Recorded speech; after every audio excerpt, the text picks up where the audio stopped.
All right. So we are just live. We are shooting from the hip here today. Sorry for little technical difficulties in the beginning of these episodes. We are just kind of going with it as we can.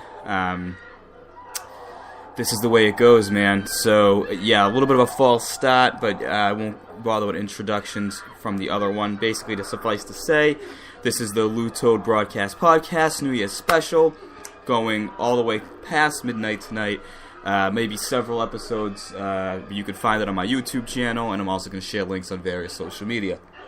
Anyway, going to be reading from books that I pull from my bedroom here. We got the Psychotronic Guide to Movies. I'm going to read some of those and talk about films that I love. We're going to talk about 2017. We're going to get Governor Zerp on the line.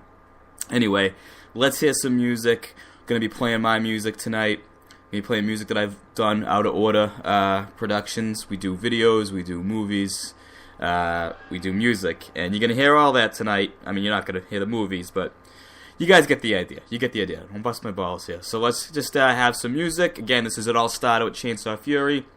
It was an album made to commemorate 20 years of friendship between me and the governor, who you hear tonight, holding court about various subjects.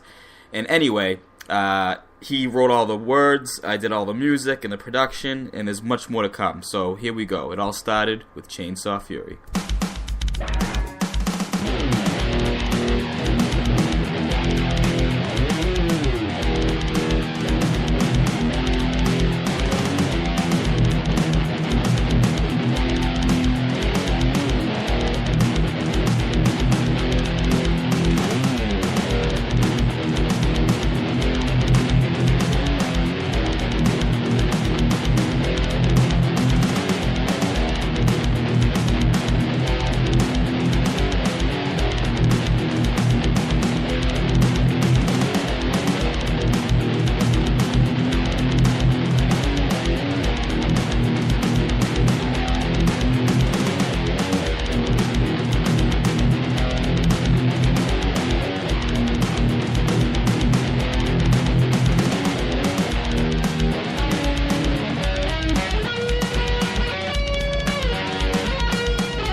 Anytime I can't afford it, sip my smoke, I shoot, I snort it. Every time they pass the price, another chest of payment. I got $100 to my name, another payment to my life. The $1 that's what's up, drop the car and drive it up.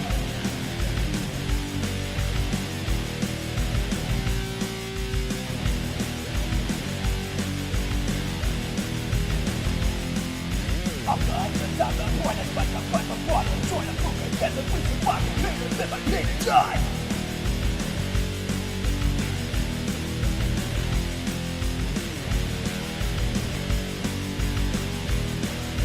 Pay to die!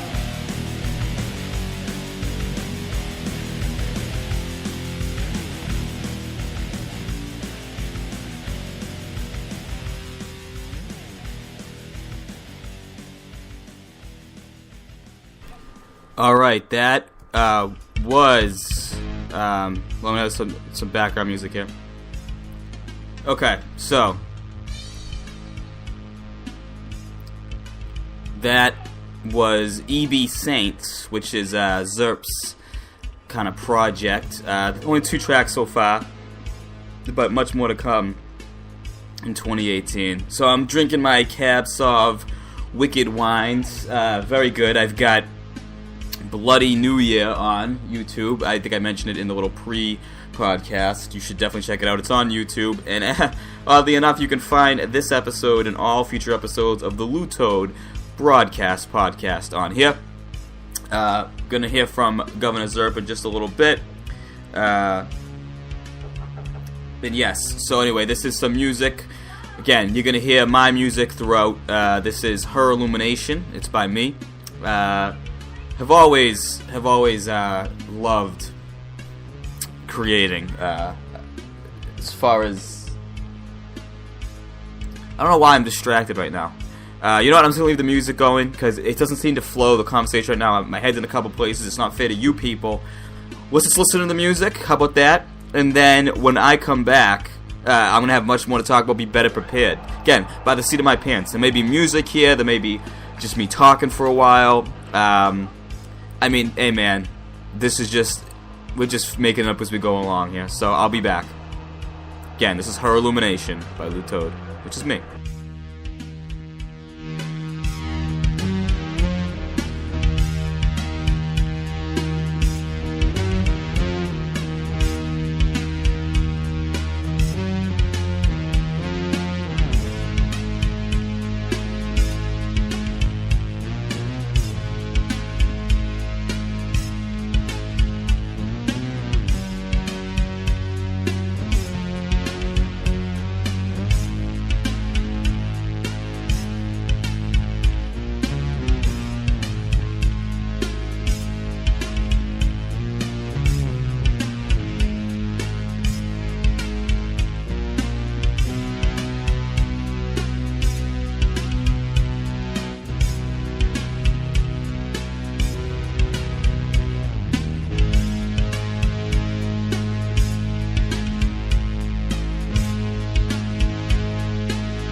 You know, 2017, it was a lot of things. It was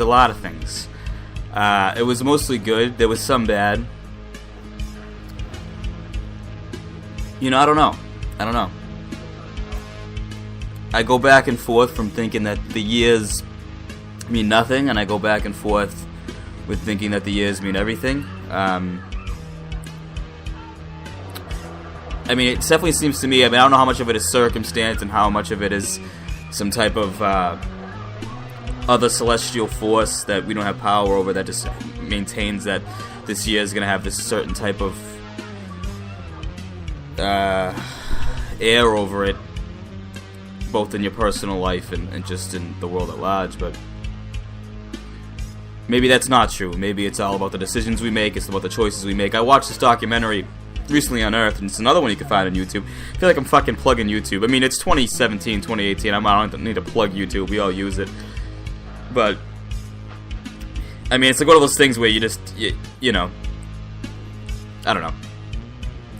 Anyway, Brian Eno, and he talked about how he was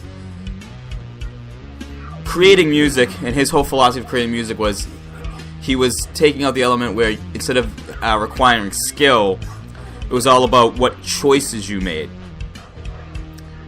And I'm of two minds of that. I definitely agree with that. I think this, some skill is required, at least in the music that I make. I like to be, skilled, at least in a certain respect for each instrument I play and have knowledge. But I was so fascinated by the idea of it's about what choices you make, It's true in all of life, right? But it's true in music. So if you have a synthesizer, for example, which is what he was referring to when he, it's about the making of his first album, Here Come the Warm Jets. So, you have a synthesizer, for example, right? And he's saying I have, 11 different sounds. It's the choice I make of what sounds I put where, and for how long, and what do I layer on top of another. Less so than being skilled at the guitar, and then just playing. Not that isn't, have value when it's great in its own way, but it's a different type of creation. And I think that goes for reality, that goes for the world, that goes for life. And maybe going into 2018, it's going to be not so much about my skill with anything, with work, with educating myself, with love, with art. It's going to be what choices do I make, take stock of what do I have available to me, and with what is there, what is possible, even so much so what is impossible, what choice am I going to make? So that's what I think. That's what I think 2018 is going to bring. 2017, maybe it was a little bit crazy for me. Maybe it was a little bit manic. Maybe it was a little bit improvised. Maybe I'll be more aware of the choices that I'm making and what choices are available to me in 2018. Anyway, I spoke over Her Illumination by Lou Toad, but here's another one coming up right now. This one's got words. It's called Hum. It was a side B to a track I did called Discarded Eyes.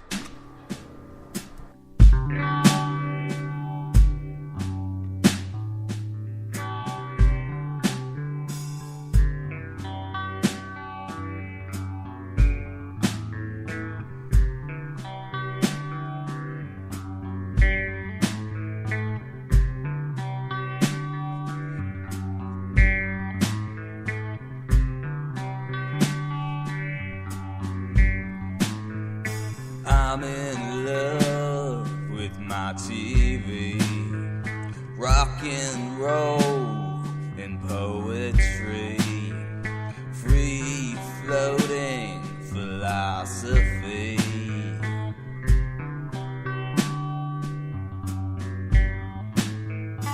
I don't need you to have sex with me, I just need you to lay next to me.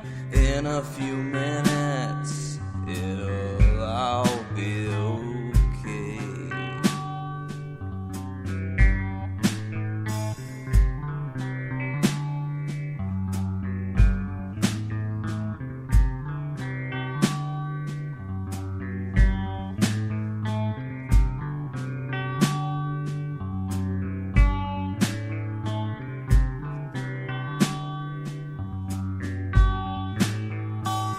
I'm in love with my TV.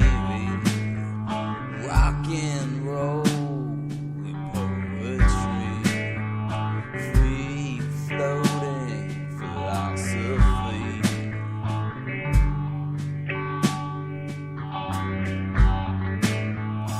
I don't need you to have sex with me. I just need you to lay next to me. In a few minutes, it'll all be okay.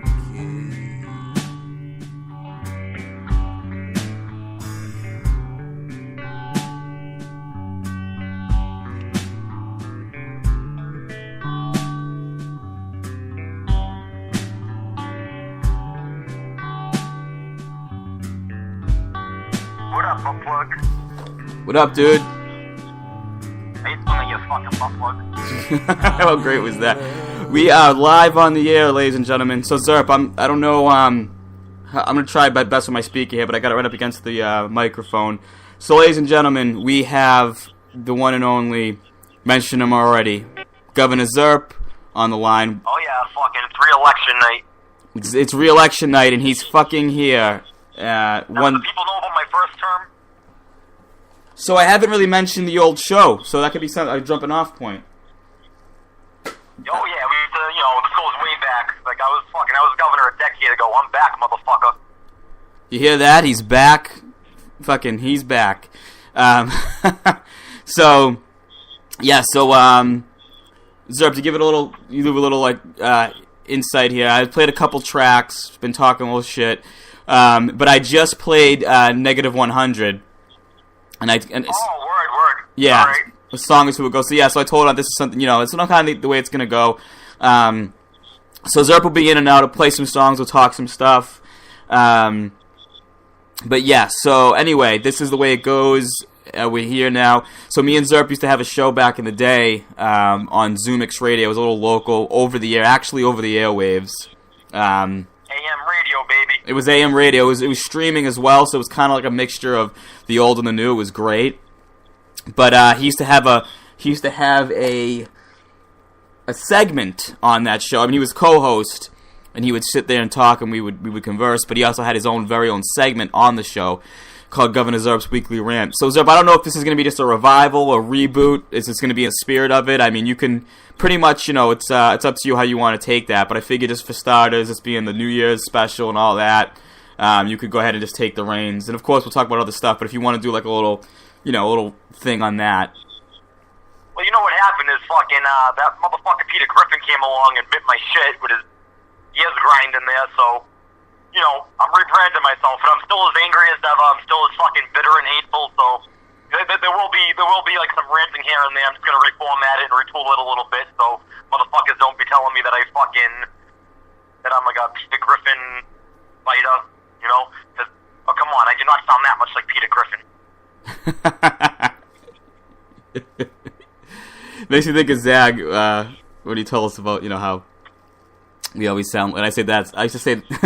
So years ago, I said this. I'm sorry, buddy Zag. We'll have on the show as well eventually. He's definitely going to be listening. He's out in California. He's coming back though, but he's from here, and we something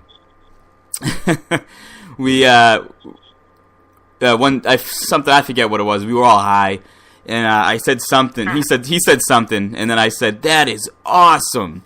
I wasn't even trying to do Peter Griffin. I just really thought it was awesome. So. Yeah. But anyway, it always makes me think of that. But yeah, so if you just want to jump off, I don't know if you have something ready for like a weekly rant, or you want to wait and prepare that one. So let's just fucking just go. Yeah, let's go. Yeah, okay, so there we go, guys. So this is Governor Zerp's Weekly Rant. Oh shit! I don't have a rant ready. Oh, I thought you were ready to go. All right. Let's just fucking jib jab. You know what I mean? Oh, I see. Okay, I see what you mean. Okay. Yeah. All right. So we'll do that later. But yeah, what was I gonna say? Jesus. Lost my fucking train of thought here. Oh, that happened. Oh, so I played 20 Years of Terror before that. Yeah, I'm catching you up to what was going on. I played a couple tracks. Well, I think I played one track from that. But I explained that whole thing. Okay, here's the thing. Zerp, you can tell the people, since 20 Years of Terror is actually a reference to a T-shirt that Zerp was wearing back in the day when we met in 6th grade. It was a Misfits shirt. Yeah, so maybe you could talk about Static Age. Static Age is a really important album. It's my favorite album. It's Zerp's favorite album. It's Zag's favorite album. Yeah. So maybe you could just give us a quick little thing on maybe how you discovered how you discovered Static Age, or why it's your favorite record. It's a little thing on Static Age. I can talk about Static Age most fucking definitely. Okay, so rewind back to 97, 20 years ago now, going on fucking 21. Okay, the Misfits, at the time, Michael Graves was the singer. They put out American Psycho, which is like a really fucking dope album. Another one of my favorites, and actually, I own that one first. They came out it was released early. I remember I had that. I was like listening to that all summer of '97, and I also had a Danzig album at the time, and then I learned that Danzig was the original singer of the Misfits, and that was really interesting to me. And this is before I had heard any of Metallica's covers or anything. I was into the Misfits. I got into the new Misfits, and I was also into Danzig. So I was like, damn, I got to check that out. And I didn't even know it was released, but I was later on, maybe around September, whatever, when it was back to school time, I was at the mall buying fucking school clothes, and I see Static Age there, and it's the Misfits original debut album. It was the first time it was released in its original form. All of the songs except for In the Doorway were released different mixes of it, and on different albums and compilations. You know what I mean? The songs eventually saw the light of day, but Legacy the original Brutality album in its original form was made available in its original form. You know what I mean? For the first time in '97, it was just released. So this is an album that was recorded in 78, and here it is, just now released in '97, and of course it's the original Misfits, the real original Misfits. You know what I mean? Of course with Danzig on vocals. So I was like, okay, I gotta check this shit out, and it was a lot different than than American Psycho, and it was just damn, it was just mind blowing, and to me it reminded me of fucking oldies, but with an evil twist. It's in my head I was if I was in charge of the fucking oldie station, this is what it would sound like. You know what I mean? Yeah. Because they had that early that influence from just all that early rock and roll. You know what I mean? This is just some really just classic old school friggin' punk, but it's in a class by it. The Misfits are in a class of their own. You know what I mean? They get of course easily classified as punk rock, but they're just they've just on their own level and always have been, and definitely my favorite fucking. So hard to say what my favorite band is, but under pressure I'll always say the Misfits. Oh, same here. Yeah, I always say that when under duress. Yep, and of course that same year, in '97 when we were in fucking middle school together when we first met, I had a Misfits shirt that said on the back 20 Years of Terror, 1977 to 1997. And I remember the front had a big crimson ghost and fucking Danzig and Doyle popping out of the fucking, no, not Danzig, Jerry Only and Doyle popping out of their graves and shit. You know what I mean? That was an ill shirt. Oh, fucking great shirt. But yeah, but of course, we called, 20 years later, fucking, we work on a project. We put out an album that we collaborated on, and of course we called it 20 Years of Terror because it was 20 years of fucking terror fucking between us. So 97 to 2017, that's our shit. And of course, yeah, we always we always celebrate every time another September fucking rolls around. We're oh shit, another year, you know what I mean? We were counting it down, 15, 16, 17 years of terror. We made it to 20. We made it to 20, and we commemorated it with a fucking pretty dope record. Yeah. And when we hit 40 years of terror, we'll have to do something on it. That'll be some shit. If I'm alive, I'm with it. Yeah, exactly. I might... Maybe a fucking memorial, but let's hope that doesn't happen. But yeah, well, that's great. But yeah, so real quickly, the way I discovered Static Age was a lot of stuff. Same. I was living in Beachmont at the time, I don't know why they call it Beachmont. It doesn't make any sense. Inside joke. Inside joke. We'll get to it. Yeah, so we gotta explain to people. It's unfair. Me and Zerp got 20 years of this idiocy. So, It's brilliant. it's brilliant. It's actually no. They say a thin line between stupid and brilliant. Me and Zerp never drew straight lines. So anyway, for me, I remember, and this is actually one of those like a covered memory type of things. Not like it sounds like it's like a tragic event. It's just something I forgot. But my sisters, two crazy sisters, but they had this room decked out with fucking graffiti on the walls and everything. It was insane. But one of the things they had was they had the Static Age like insert, like the cover, whatever. They had it like on their wall, like pinned on the wall, like it was a poster. It was just the cover of the CD. But I remember just looking at that like cover and just being fascinated with the graphic design. I guess I didn't even know what it would be at the time, but the design, like the staticky like look and like them covering their faces, and just looked, because I was like really into horror movies as a kid, so it just looked like this weird cool thing. Barely had a concept of what metal or punk or rock and roll any of that was, but it wasn't until later at the Strawberries. In East Boston, which is a little music store, which a lot of people don't even know what Strawberries was, but it was a cool little fucking store. Like, it was never like Newbury Comics, which is of course like the hip place, but Strawberries carried some really good. It's a pretty big chain. You know what I mean? They had a bunch of locations in the area. Yeah, they did, but like I feel like it's weird. Sometimes people don't know what the hell I'm talking about when I say Strawberries, but they did it. They had a lot of fucking locations. There was a lot of Strawberries, but they didn't have that like cool factor like Newbury Comics, is what I think. Yeah, you know, Newbury Comics is always that offbeat fucking. Yeah. Place. But anyway, go on. Yeah, exactly. Yeah, but I mean, yeah, it was a big chain though. But they did have some fucking really cool music. And I remember I bought it on cassette because I had an allowance, and if I wanted to max, so I could get the cassette, and I could get then another tape, which actually I believe was Gwar Carnival of Chaos. I can never remember if I got that in Static Age or if I got the first Maiden album in Static Age. But anyway, long story short.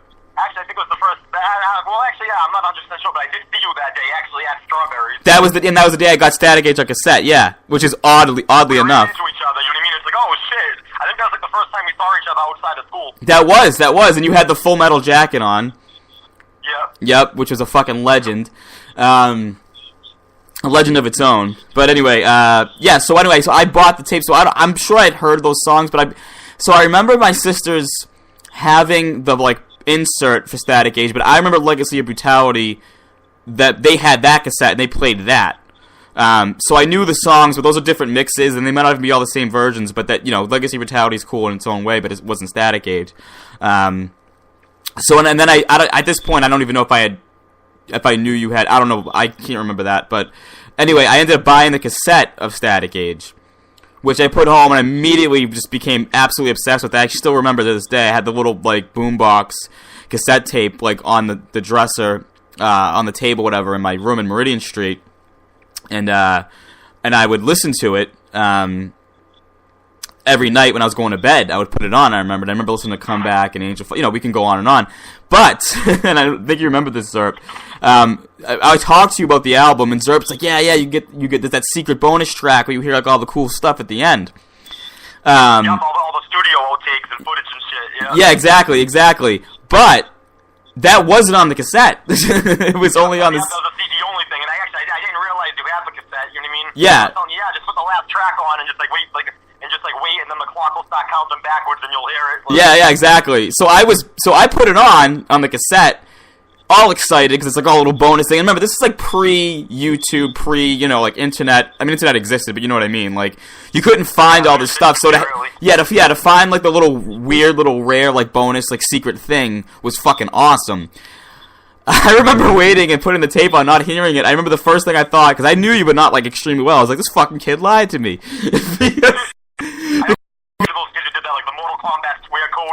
Right, because I had been burned before, yeah.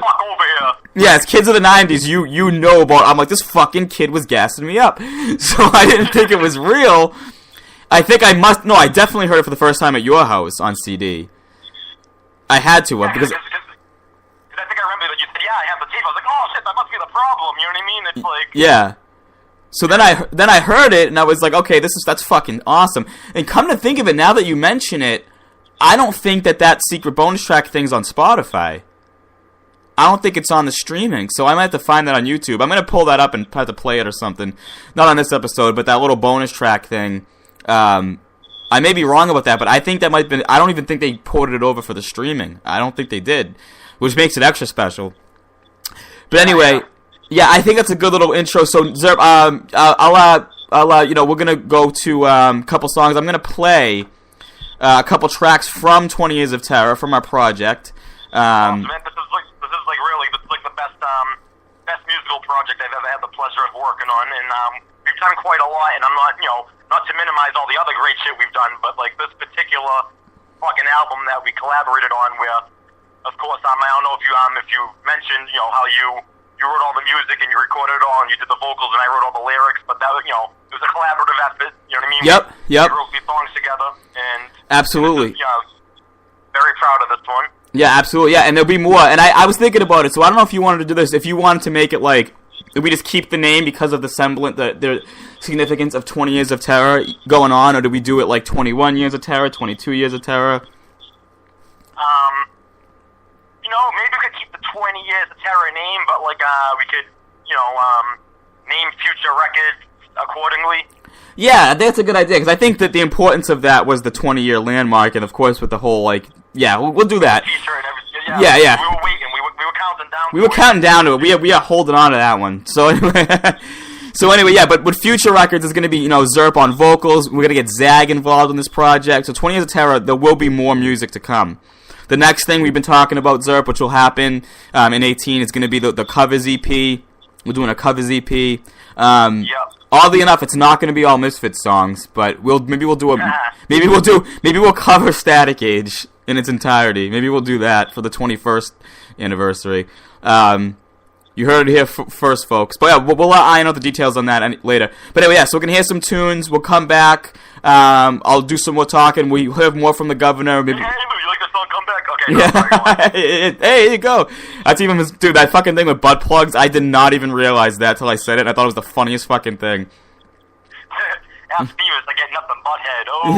Yeah. Zach, because Zach, he's going through a bad Big L phase right now. And of course, there's more than one Big L, so we're gonna have to make a distinction if we mention Big L again. You know what I mean? Like. Yeah, I'm gonna get him on the line actually. He'll probably be in bed, but I'll get him on the line for a future episode. Yeah, so I want to make this a regular thing. 2018. I do podcasts now. It's like my new thing. But anyway, yeah. So enough of our jab, and we're gonna play some music. We'll be back in a little while. Weekly rant coming up later on. More talk, reading, all that good stuff, guys. Anyway, here it is. 20 Years of Terror. Yeah.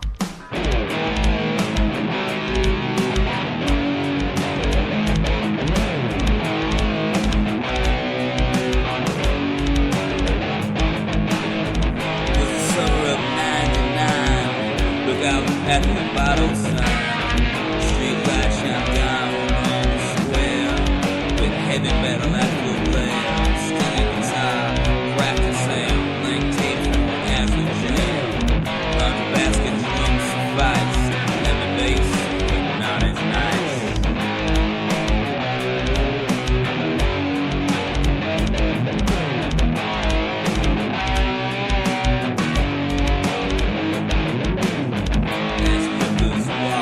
At night and the junkies cop this shit. We watch the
All right. That was, as the governor had mentioned, Project 20 Years of Terror. We will play more of that. In the meantime, I wanted to kind of just, again, off the cuff, read you a little bit. This is the Psychotronic Encyclopedia of Film. So, other than music, a big love of mine is film, especially film of the random or crazy or kind of cult variety. And this book, pre-internet, and I kind of bring that up a lot. I think I first got this at the library, but this was an old zine back in the day, which is like a self-published magazine, for those of you that didn't know that. That would just basically review these little, basically little off-the-cuff movies. Some of them you caught on television, on late-night TV. Some you caught in, like, the movie house, later on VHS. But I think when he started this, it wasn't really a thing yet. But I'm talking about movies like, I'm just kind of read off a couple, like Doctor Who and the Daleks, Dr. X, Bunny Lake is Missing, Burn Witch Burn, Black Friday, The Black Cat, The Indestructible Man, Flesh and Fantasy, movies with names like this. So let me just read you a random review here. Pull something off the cuff. Oh, there's one for a movie called Blade Runner. Don't think anyone's ever heard of that one. Let's read this. The director of Alien returns with another superior big-budget, $27 million, science fiction feature. A futuristic film noir adventure based on Do Androids Dream of Electric Sheep by Philip K. Dick. It's a much more difficult film than Alien or any of star Harrison Ford's other action hits. In 21st century Los Angeles, Ford is forced to continue terminating out-of-control superhuman replicants, primarily beautiful Sean Young and Aryan killer Rutger Hauer. Some fans will recognize the unique Bradbury building previously used in the Six Finger episode of The Outer Limits. Most of Blade Runner takes place on massive, incredibly detailed sets of towering megastructures built over the crumbling old buildings. The stunning visual effects by Douglas Trumbull, music by Vangelis, with Joe Turkel, the bartender in The Shining. A fascinating, sadistic movie marred by an unrealistic happy ending. The videocassette version contains 5 minutes of gore and violence cut from theatrical print. Okay, so videocassettes were out that time, it looks like. And also, he mentions a theatrical print. The ending. So if you're a Blade Runner fan at all, not Blade Runner 2049, which I haven't seen yet, but I'm really excited to. But the original Blade Runner, obviously everyone knows that tacked on bullshit happy ending. I'm wondering if you saw the one with the voiceover as well. There's like 5 different versions of Blade Runner. The one you always want to avoid is the one with the voiceover and the stupid ending. That's my opinion, but, I mean, I was going to read one at random. I thought it'd be a more obscure movie, ended up being Blade Runner, so not much really to say about that other than go see Blade Runner 2049, go watch the original one again, do not watch that stupid cut with the voiceover and the stupid tacked-on Hollywood ending. Anyway, here's another song from me. We'll be back. This is Colossal Mistake. Lou Toad again.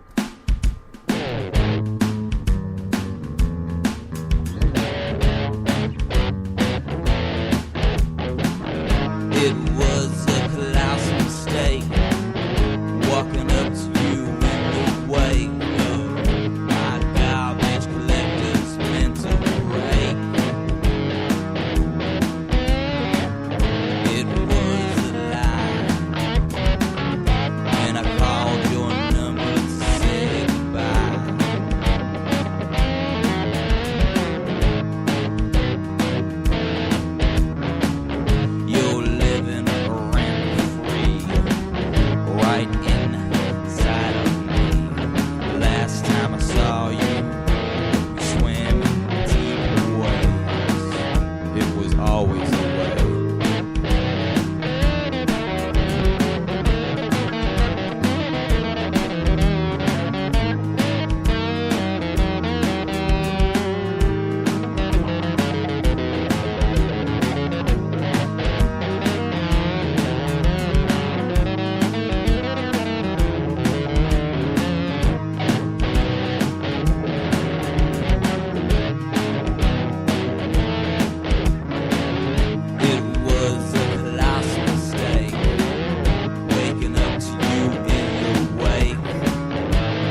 expecting both to live.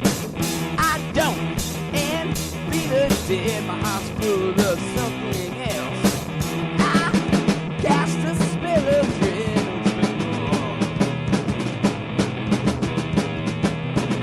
I'm the last lead, got plenty to believe.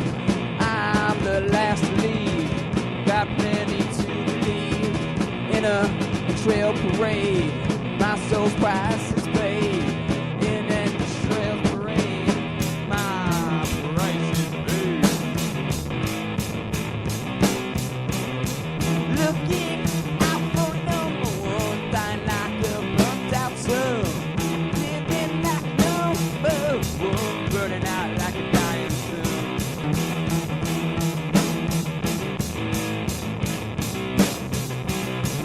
And no one bears the blame. I found my stupid fame. No one has to bear the blame. I'm the last to leave. Gonna play till I bleed. Till rain in a hand trail parade. My soul's price has already been paid.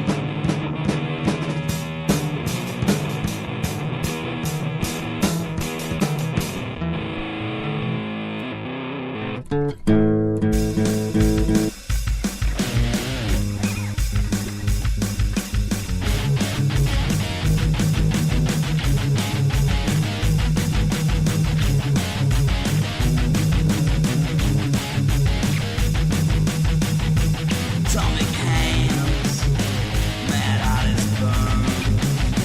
Don't touch this man, socks to his bone.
about girls.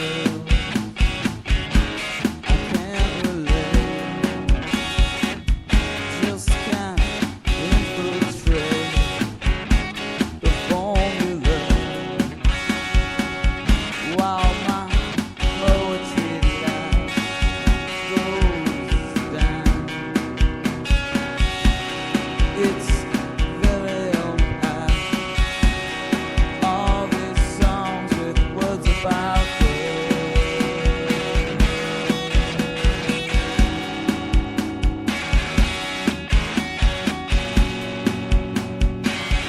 all these songs with words about I just can't relate. Cannot infiltrate the formula. While my poetry life goes down, it's very unpacked. All these songs with words about girls. All these songs with words about girls.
Alright, that was a little bit of music there for you. So we're back here. Let me turn this down because I think it's probably music bed's a little too loud. Go even lower, jeez. Sometimes it's hard to tell with these things. Anyway, the governor is going to have his rant in a little while. We're going to hear some more music. Going to be talking some more. But first I wanted to talk about a writer named Scott Sommer. Died young. And actually, before I get to him, I want to talk about this. I don't know if you've ever done this, but when I was in my teens and early 20s, I used to love to just go to record stores, use bookstores, Newbury Comics or Record Shop for movies, for things like that. And the thrill of discovery was the biggest thing for me. One of the places I did this the most was at the library. Well, you'd go to the library, you got your library card, it's your day off. Actually, I did this the most. I was out of work for about a year. This is when I was married. I was out of work for about a year, between jobs. I was on unemployment. student. Briefly was a student at Bunker Hill Community College. Thought I might get an English degree one day. But what I used to love to do was just wander in there after like a cup of coffee early in the morning and just discover, just pick up a book at random. Most of the time, the cover would intrigue me or something. I would go to the literature section or, maybe like film or whatever I was interested in. Me and my friends, actually, we talked about forming a free school. And basically, we had our own little group, and we would go there and we'd study and we'd learn on our own time. It was came from Frank Zappa. We'd be like, drop out of, school and educate yourself at the library. It was kind of like a mantra, a motto, or a call to arms. Anywho, so I used to go there, and that was the idea. Was just pick up any subject I liked and just get all these free books and all this free education and all this enjoyment. So one writer I discovered, totally by just, perusing the shelves, was a writer named Scott Sommer. And his novel was called Nearing Grace. Or is it Nearing's Grace? Nearing's Grace, sorry. It was actually made into a film, which you should check out. I think it's on YouTube or Amazon, whatever, Nearing Grace, which it's a pretty good movie, but, the book is fucking great. I believe he wrote 4 novels, and 1 collection of short stories, and he wrote the script of a movie that Goldie Hawn was in called Crisscross. That's pretty much the entirety of his output. I think he also was like an extra. Pretty fucking handsome guy. The long blonde hair, the good looks, but a great writer, a great fucking writer. And anyway, check that book out, Nearing's Grace. I read it, absolutely fell in love with it, and then I checked out they had everything he ever wrote at the library. I checked all of them out. So for a time, I had this thing with him, and it was like this cult special writer that you feel like you have, because nobody told you about him, nobody told you to get him. You just kind of found him. He's been sitting there. I felt like Scott had been sitting there waiting for someone to kind of pick him up. And I'm an aspiring writer myself, so I think that his work should be more well known. It's great. Anyway, his first novel, Nearing Grace, is a film. You can watch the film version of that. But he also wrote a novel called Last Resort. He wrote a novel called Still Lives. There's a short story that has its head. In the short story collection, I forget it anyway. Anyway, long story short, I found all his books, original hardcover. I don't think he's ever been reprinted, actually, so these are all originals, hardcover. He wrote his story novels in the 70s and 80s. I bought them all for under $50 with shipping included, so they're not here yet, but I've got the entirety of Scott Sommer's work. And Crisscross, I looked up the DVD. It's about $20 on Amazon, but you can find it on Vudu for about $3 to rent. So I suggest you do that instead, which is of course is what I'm going to be doing. But yeah, so with that being said, I just wanted to give that little kind of bit of information. And he's not the only writer like that I discovered, but I just something about that connected with me, and I think he deserves more love. Yeah, check out any one of his books. You could still find him at the library if you're a Boston person. You can find him at the Boston Public Library. Nearing's Grace is his first. I love Last Resort. Has its head's kind of like a it's kind of like in the vein of Herman's Head or Inside Out, with like the different characters in your head. Last Resort's about like a musician. A lot of love and loss. A lot of pursuit of the artist. He's a great fucking writer. Anyway, the New York Times wrote an obituary for him. He died in 1993, and I'm just going to read his obituary here because there isn't much information about him. Maybe I'll even have to write this guy's biography, who knows. Scott Sommer, 42, a novelist known for odd characters. This was written by Glenn Collins, by the way. Scott Sommer, a novelist and screenwriter known for his quirky, tragicomic characters, died on Monday at his home in Manhattan. He was 42. The cause was a heart attack, said his father, Stanley Sommer. Mr. Sommer was the author of Nearing's Grace, 1979, Lifetime, 1981, a collection of short stories and novellas, Last Resort, 1982, Has Its Head, 1985, and Still Lives, 1989. Writing in the New York Times Book Review, Jonathan Baumbach said Mr. Sommer's work was postmodern in its imaginative use of literary form, adding that his sensibility is romantic in the way of J.D. Salinger and F. Scott Fitzgerald. Mr. Sama also wrote the screenplay for the 1992 film Crisscross, starring Goldie Hawn. Karen James, writing in the Times, called the film a deeply touching and tough-minded treatment of motherhood and adolescence. The film was based on Mr. Sama's novella of the same name from the Lifetime collection. Mr. Sama was born on February 2nd, 1951, and grew up in South Orange, New Jersey. A graduate of Ohio Wesleyan University, he received a master's degree in fine arts for creative writing at Cornell University. Mr. Sama's 5th novel will be published posthumously, his father said. I don't know if that was ever published. In addition to his parents of South Orange, he's survived by a brother, Dean Sama, of Voorheesville, New York. Scott Summer. Check him out.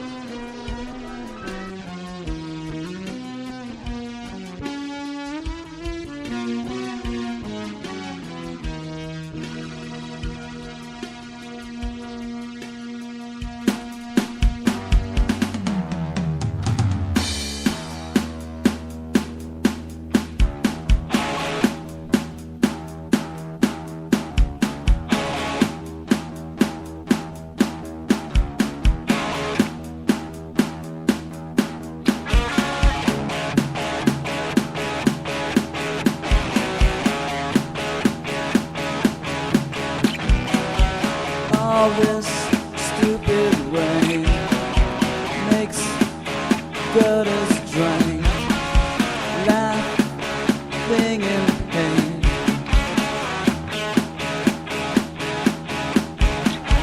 The cries of joy that you deploy on my eyes.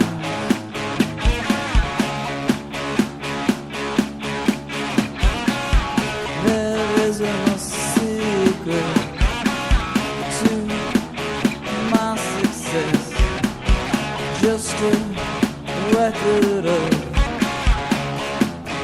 my loneliness. All this stupid rain makes the gutters drain, laughing in pain.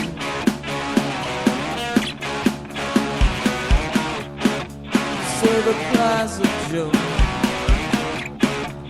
that you deploy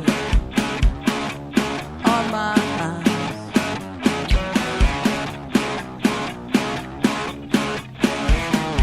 there's no secret to my success, just a record of my loneliness. There's no secret to my success, just a record of my loneliness.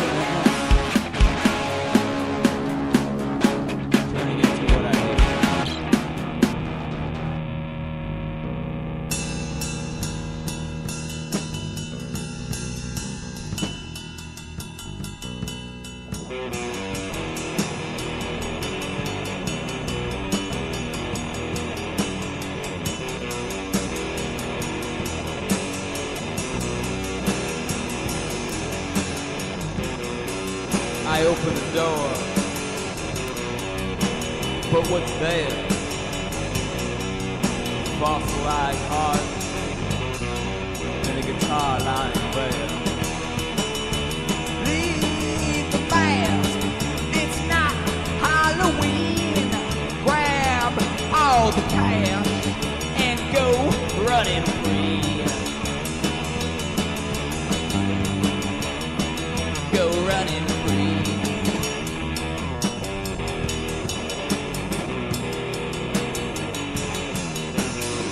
Less time now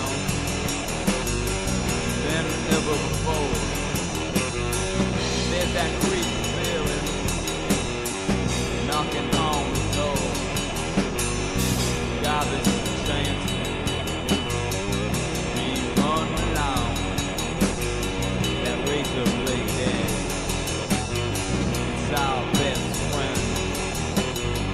There's no answer. Ain't wrong. Leave the mask, it's not Halloween. Grab the cash and go running free. Leave the mask, it's not Halloween. Grab the cash and go running free.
start to move.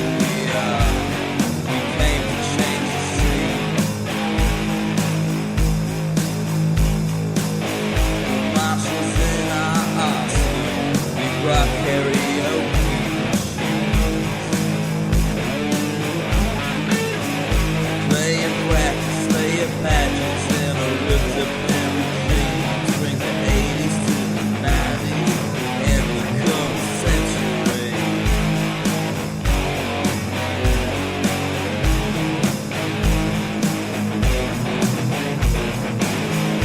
Man was a plan that wasn't realized.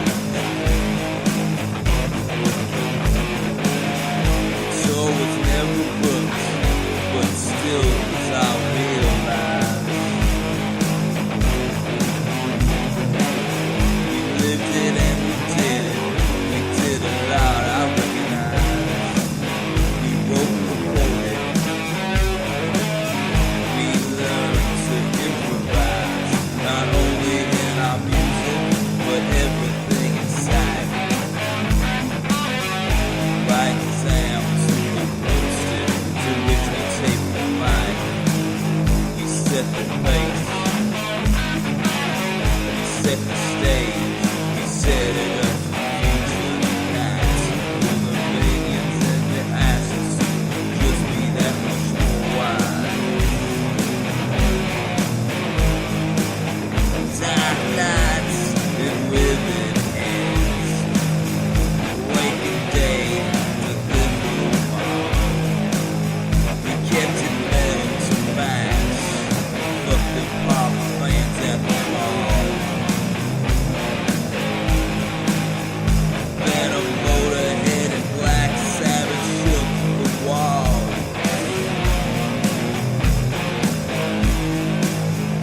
Notebooks full of lyrics, our poems I recall.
Make do with what I have. Give it another stab. No money on my card. Call me a cab.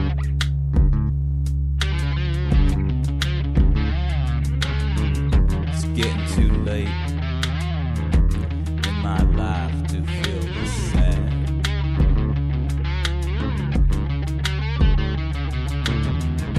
Lock down the creative mistakes. Tell yourself whatever it takes. Lay waste to your senses, your feelings and your defenses.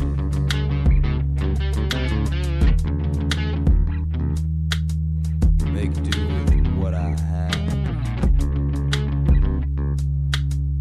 Give it another step. No money on my card. Call me a cab. It's getting too late for me in this life to feel this sad. Lock down the creative mistakes.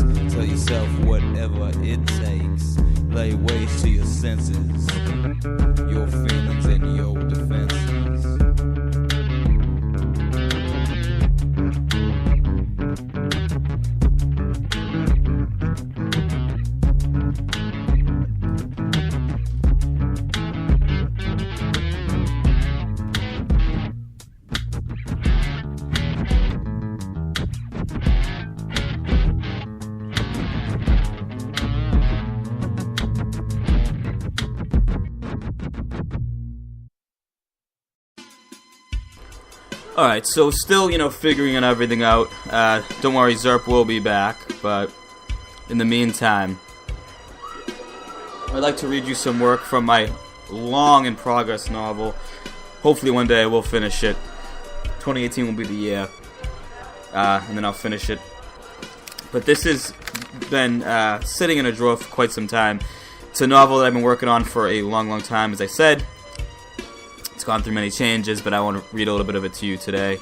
Put some music on in the background just to kind of have it, not just my voice.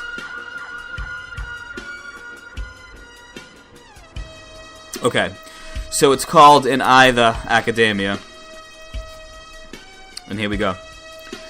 Jim sat back against his bedroom wall and pondered the so-called benefits of college.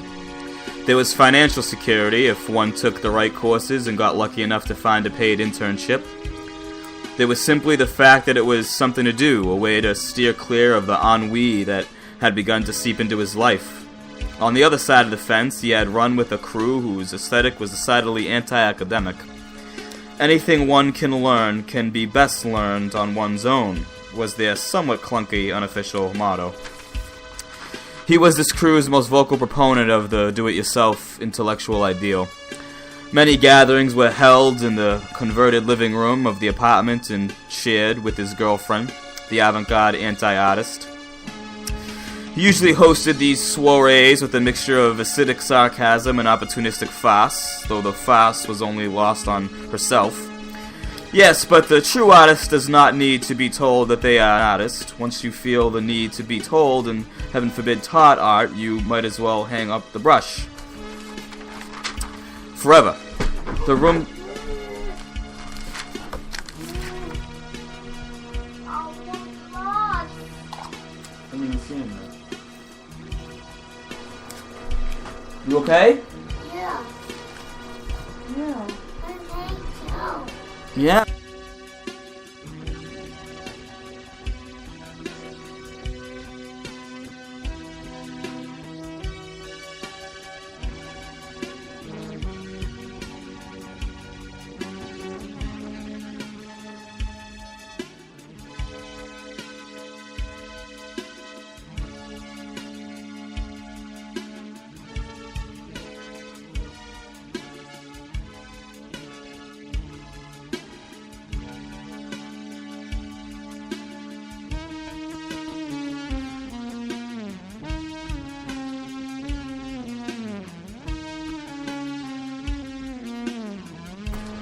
Sorry about that, ladies and gentlemen. We will continue in just a moment. There was a little technical difficulties here.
Oh, so sorry about that, folks, but that's, live recording. We had an unexpected visitor. That was my son Luther. Past his bedtime, but it's New Year's for him like it is for everybody else. So I'm going to play some more music, make sure that he's well in bed and rested, and then we will continue, actually start over, reading you that excerpt from the unfinished novel. So let's have some more music, and then I will be back with more of my unfinished novel at that.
So don't go reading my tarot.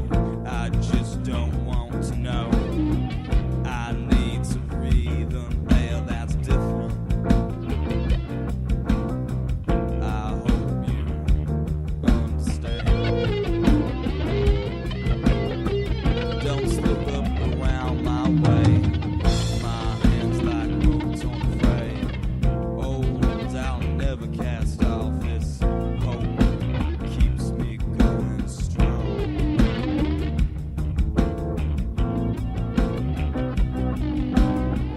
Don't go reading my tarot.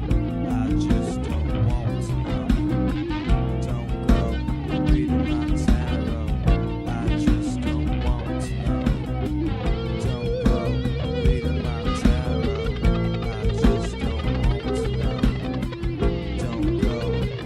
my tarot.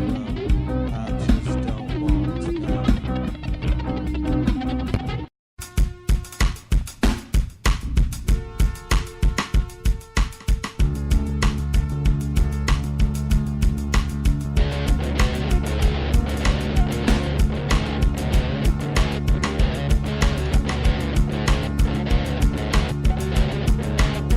I wanna see it tonight. Step into the inertia moonlight.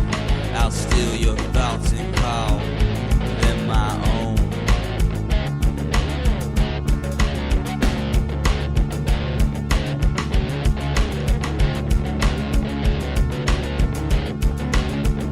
Take my hand in the erratic sense. That's logic, skill, and slide out of your ears.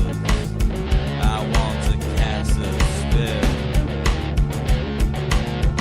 of conquering ignorance.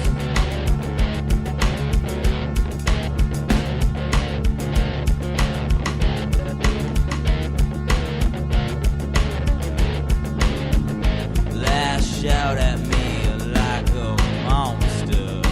Take everything you no longer need. Spruce up, fucked up. No one's better than you.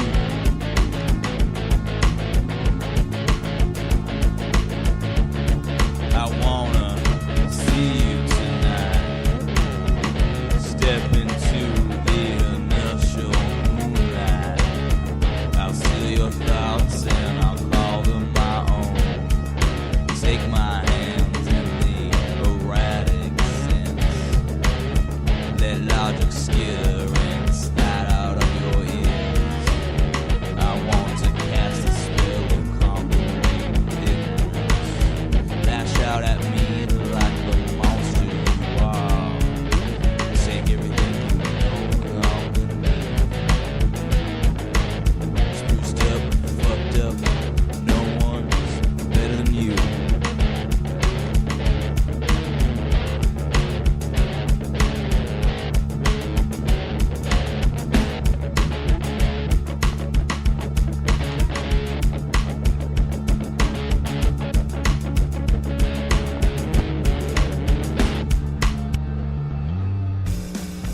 Alright, so things happen for a reason. Everything happens for a reason. The excerpt I was reading probably wasn't the best. Need a lot of work. This, however, is from the same novel, but it's about a place called the Ave. We'll get Governor Zerp back on. He can talk about this. But the Ave was also known as Cat's Alley. Graffiti-strewn, kind of old rail yard in East Boston, which is known as Etherton in my novel. Kind of like a dream East Boston, sort of like Joyce's Dublin, if you're that way. Anyway, it's a big centerpiece of the novel. And this is a much better place to read from, so I'm going to read this excerpt instead. This is from my unpublished, unfinished novel in progress by Lawrence Adams, and the novel is entitled tentatively In Either Academia, and here it is. The Ave is the kind of place every city has.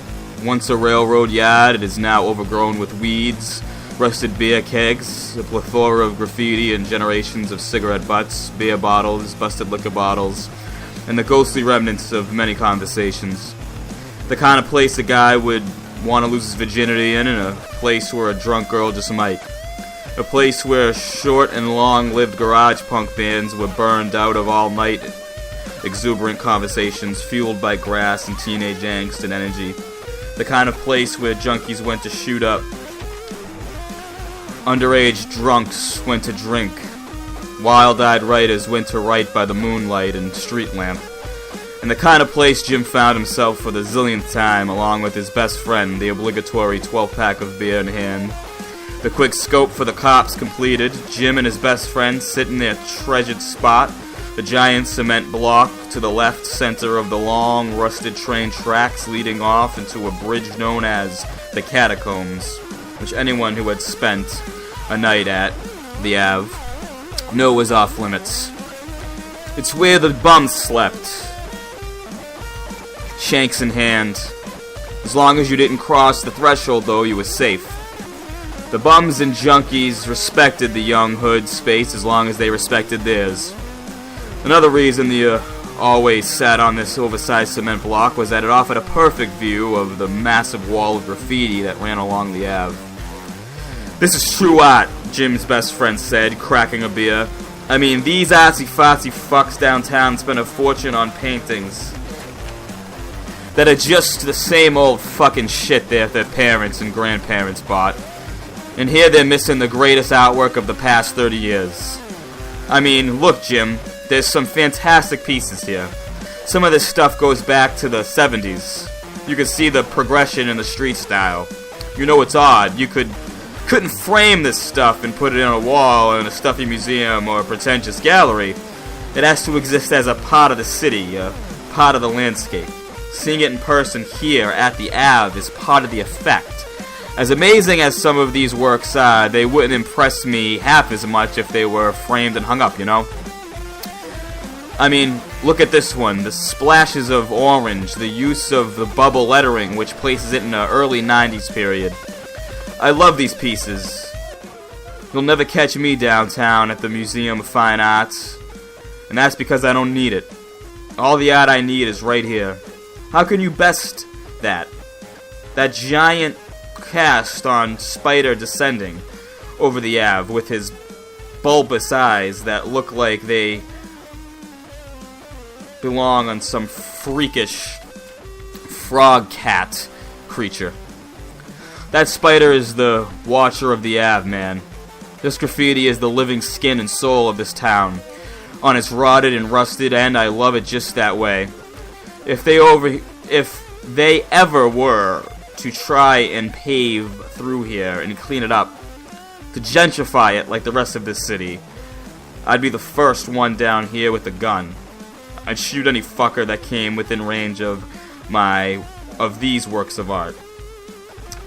And I know there's been talk of it, but I won't let it happen.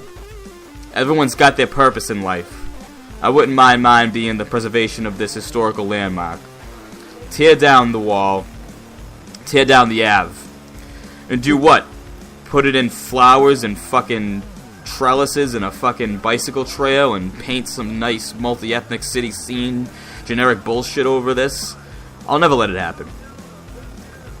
These city planners just don't know, Jim.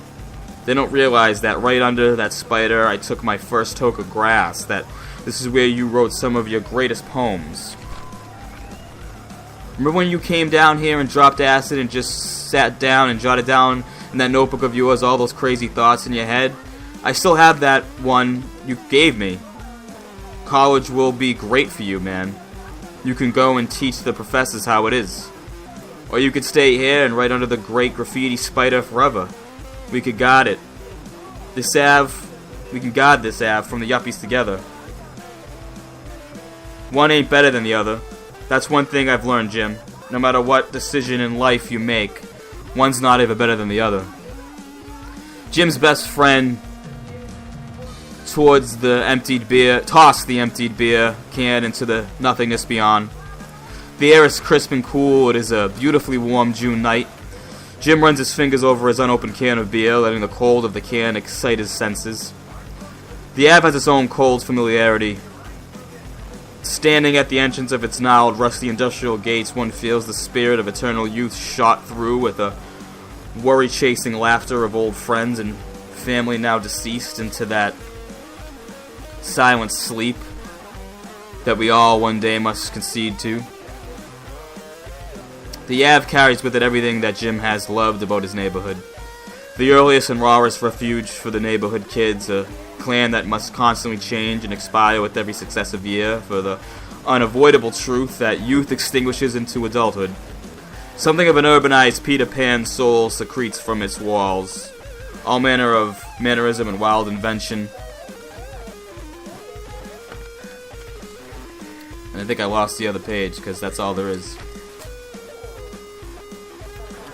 But that's it, man. That's the Ave. That's a little bit of my writing. I think it's the first time I read that since I wrote it. Wrote that years ago. Anyway, here's some more music. Reflexes.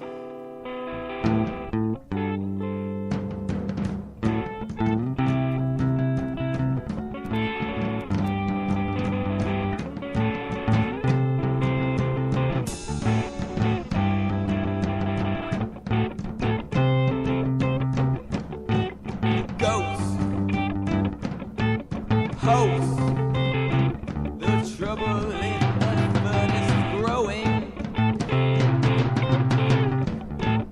Louts, south. I think your gun is showing. Freeze, release. Another song about the death of it.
let go of the petty losses. Throw out your pride.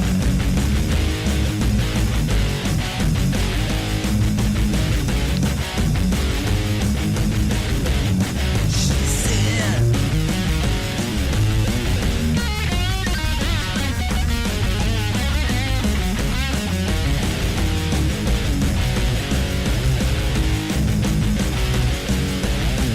we gotta click, I'm gonna make it.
job of believing.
All right, and we are back. So that was a little long section of music there. We just listened to 319 from the 20 Years of Terror, and guess who's back?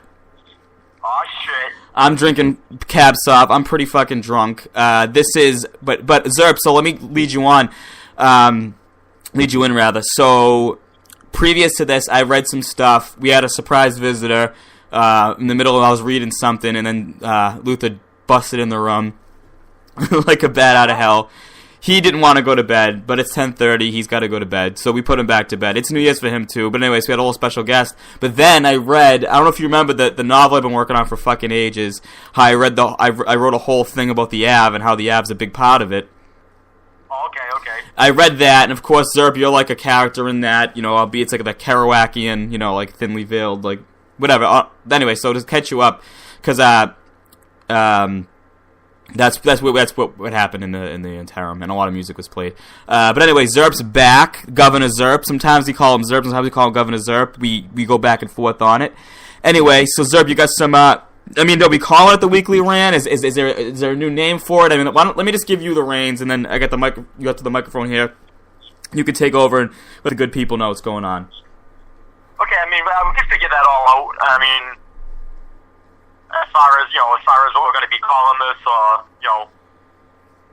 the frequency of it, you know what I mean? Like, we have to figure all that out. But,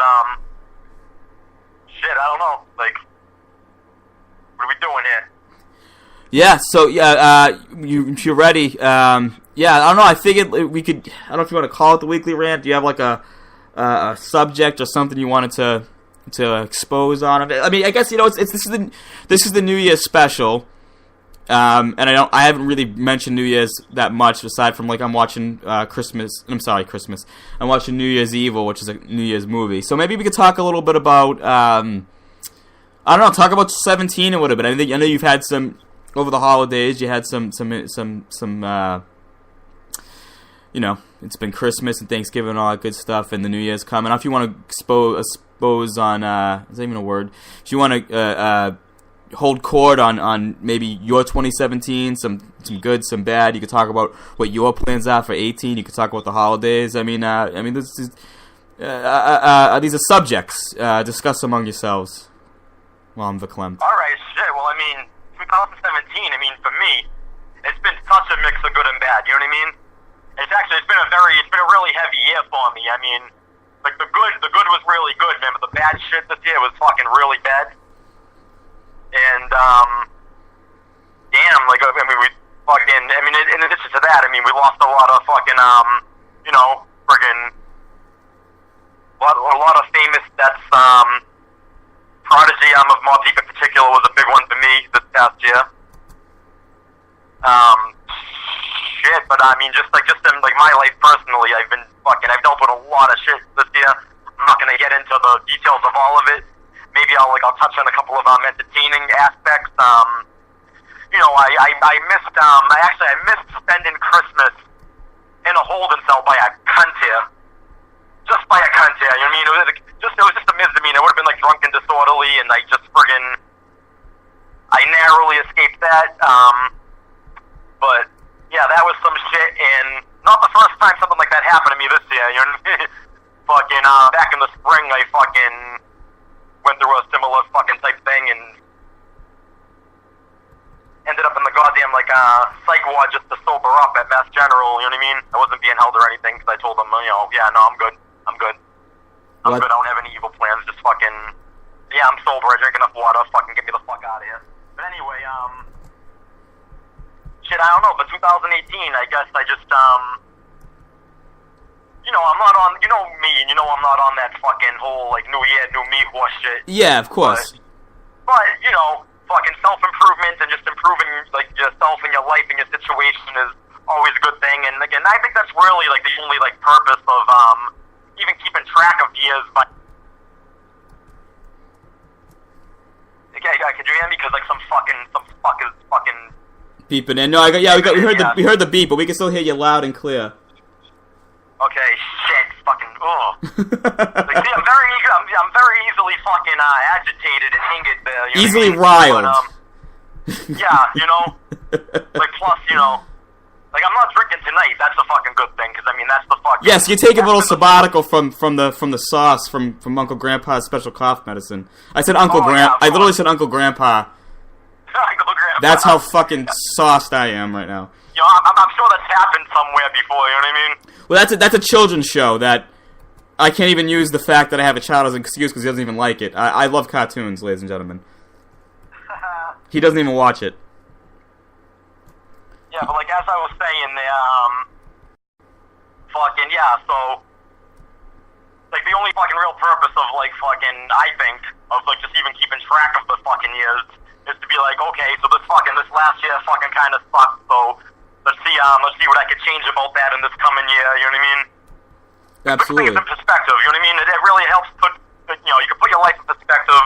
It's a way of organizing, I guess. You know, but yeah. So I mean, basically, I mean, we've done a lot of good shit this past year. I mean, you've been playing 20 Years of Terror, the EB Saints project. You know what I mean? We fucking like you know negative 100. Yeah, I haven't played Mobb Deep yet, but you mentioned in Kyla Soze there. I'm gonna play it after. Okay, well, yeah, that's another thing. We recorded a medley of Mobb Deep songs.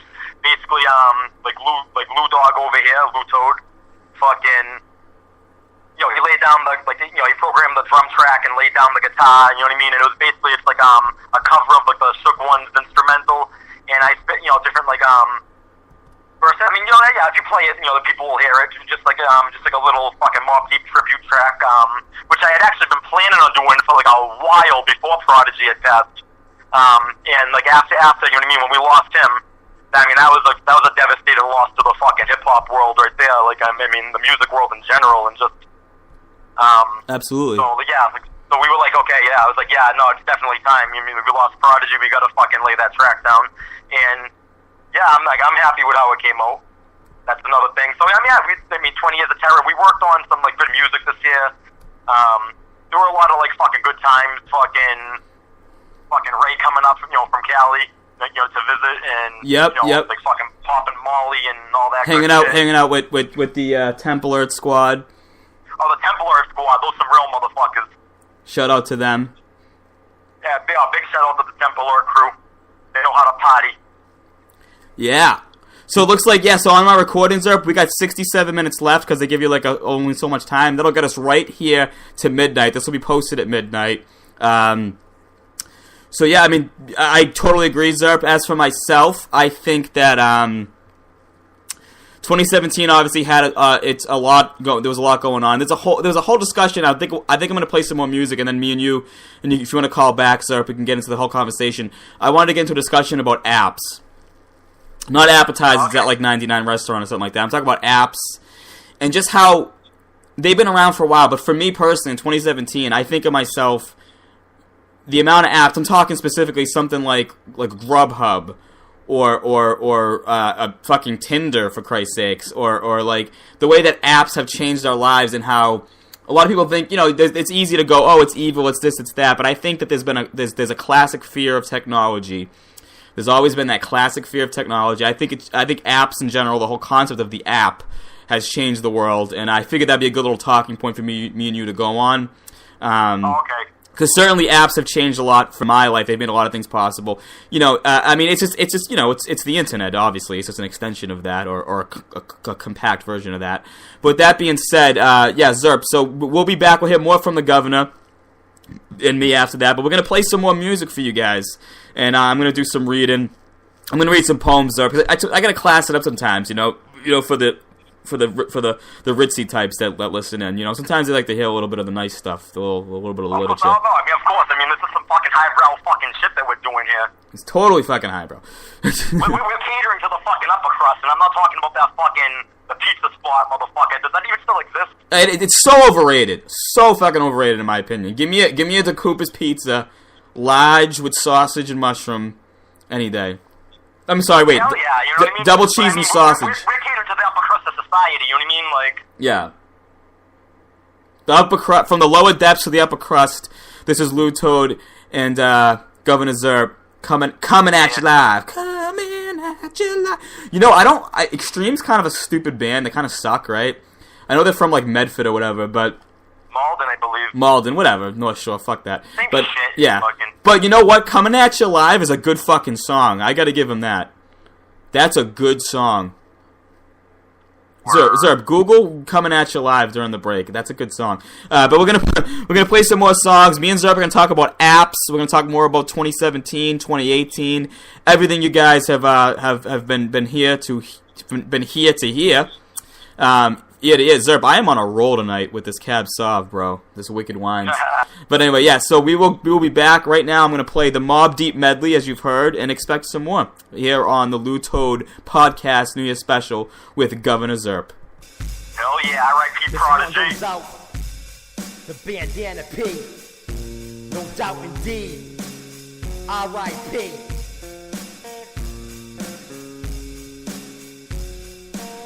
Got you stuck off the realness. We be the infamous, you heard of us. Officially Steve, murder is the mob. Comes equipped for warfare. Beware of my crime family who got enough shots to share for all those who wanna profile and pose. Rock you in your face, stab your brain with your nose bone. You all alone in these streets, cousin. Every man for theyself in this land we be gunning. And keep them shook crews running like they supposed to. They come around but they never come close to. I can see it inside your face, you're in the wrong place. Cowards like you just get their whole body laced up with bullet holes and such. Speak the wrong words, man, and you will get touched. You can put your whole army against my team, and I guarantee you it'll be your very last time breathing. Your simple words just don't move me. You're minor, we're major. You're all up in the game and don't deserve to be a player. Don't make me have to call your name out your crew's featherweight.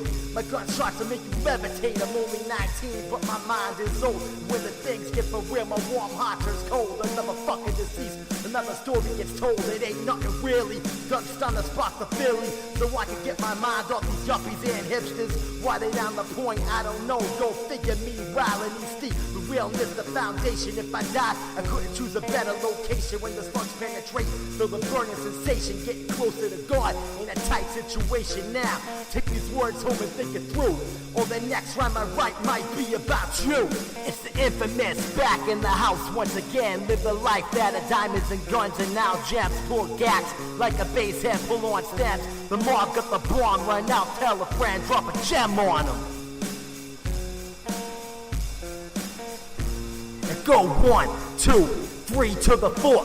Zerp dead, only got that shit for y'all's peoples to rock to. Stirring up pots of brew in Hell's Kitchen. I chef the impossible. We serve hot plates all across the unified states. sit down and sup with the top rap reps. We the streets that's watch a boy move diligent. You better walk like a fucker on a tightrope, dude. Infamous 1st Infantry, 1st Division, 4th Mission. First assignment, give them that shit they've been missing. My new edition's way bitchin'. Those that listen, get addicted to my diction. Fuck rhymes and write prescriptions for your disease. Generic raps just not potent like peas. 1,100 cc's on the throttle, I peel off, chest naked on katanas. Spaghetti head mob members is full bred, fully blown mallet and tone. I rock skeleton bone shirts and verses with thirst for worse beats, so I can put more product out on the streets. Get respect and love all across the board. We've been adored for keeping it raw, nothing less or more. I score every time for sure, while the rest of y'all fuckers just nil. Cause it's the real shit, shit to make them feel shit. Lump them in the club shit, have you wildin' out when you bump this. Drugs in your eardrum, the raw uncut of all you fuckers OD, cause it's never enough. It's the real shit, shit to make them feel shit. Lump them in the club shit, have you wildin' out when you bump this. Drugs in your eardrum, the raw uncut of all you fuckers OD, cause it's never enough.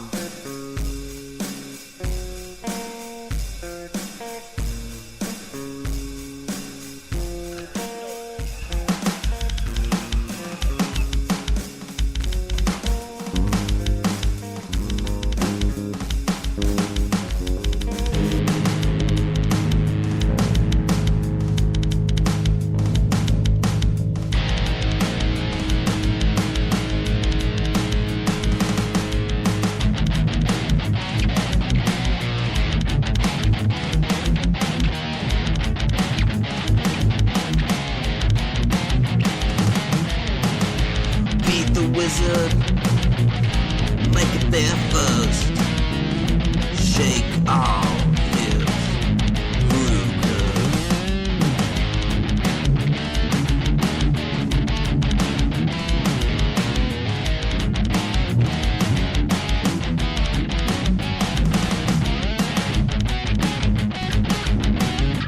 Your mouth won't sphere. Stop the stairs. Night is near. Ghost drive 50s cars through solar powered roads. They'll take us with them, I'm told.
Stairs, your mouth won't clear.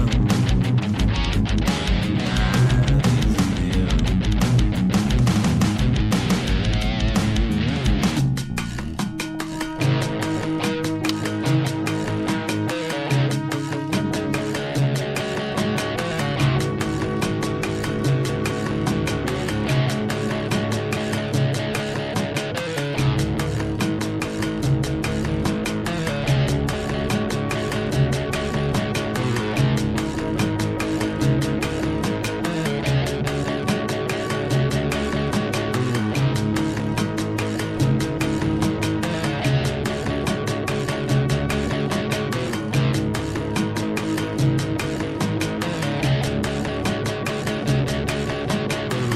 The time for pretending is over.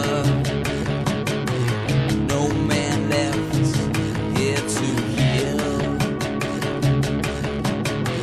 I'd die if I spent one night sober. So loose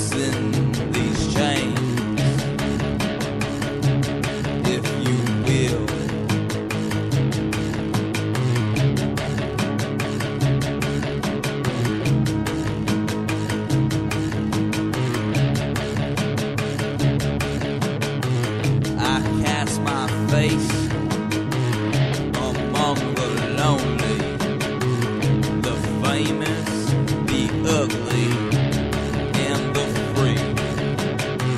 I see only one night only. I keep my heart close to me.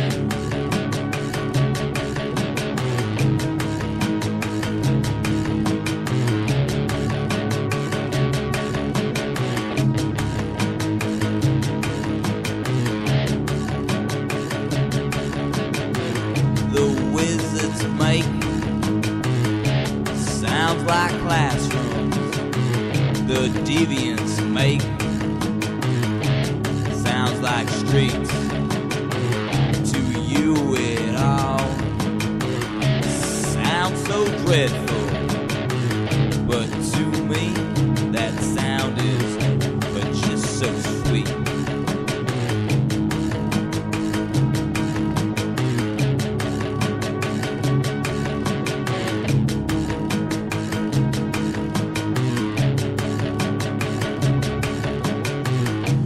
You're no longer in high school. Bastards can't get you now. The liquid spills onto your heartache. If you're not careful, you're going to drown.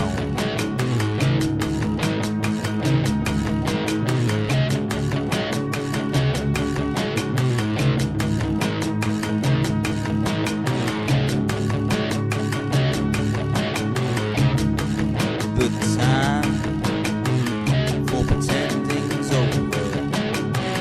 There's no man left here to kill. If I spent one night sober, I'd die.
Dusty records give me coffee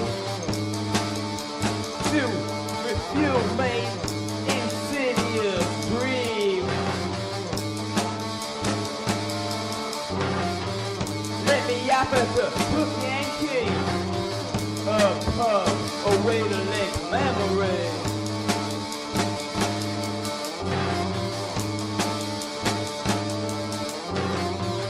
Dusty records give me coffee to refuel me insidious dream. Let me off at the hook and key, a purple way to link memory. Intravenous slave, let the music play. It's the night of my last day. Dusty tracks, bravado cracks, frozen sour with ball marlin hours. Poets, towers crumble in the humble ground. Look out, we're sold out. The several summers stop blossom. Toss them back, old men of neon streets.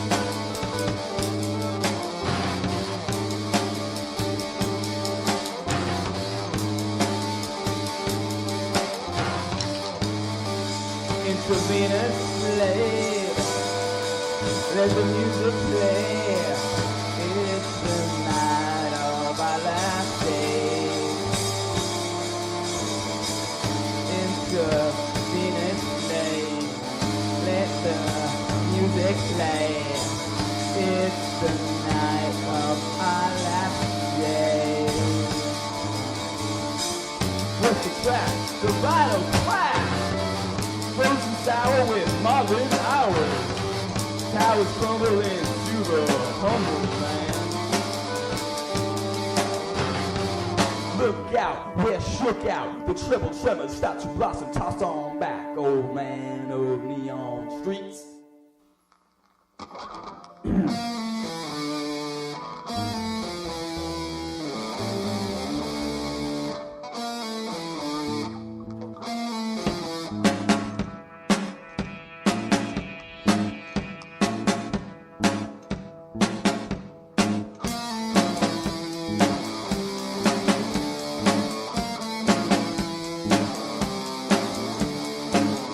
He was a smart one.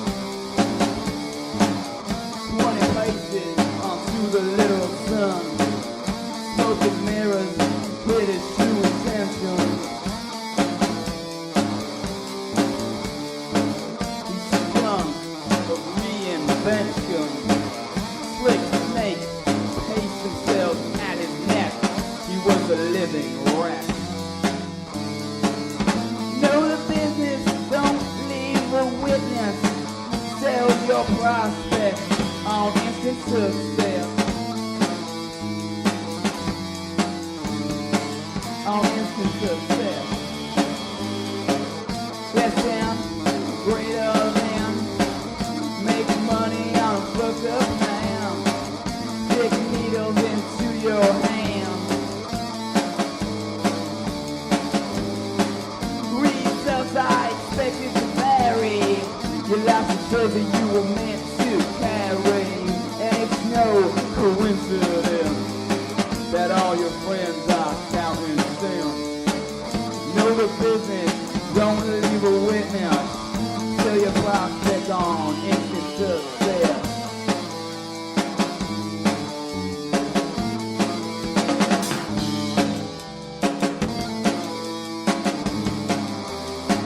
He was a smart one.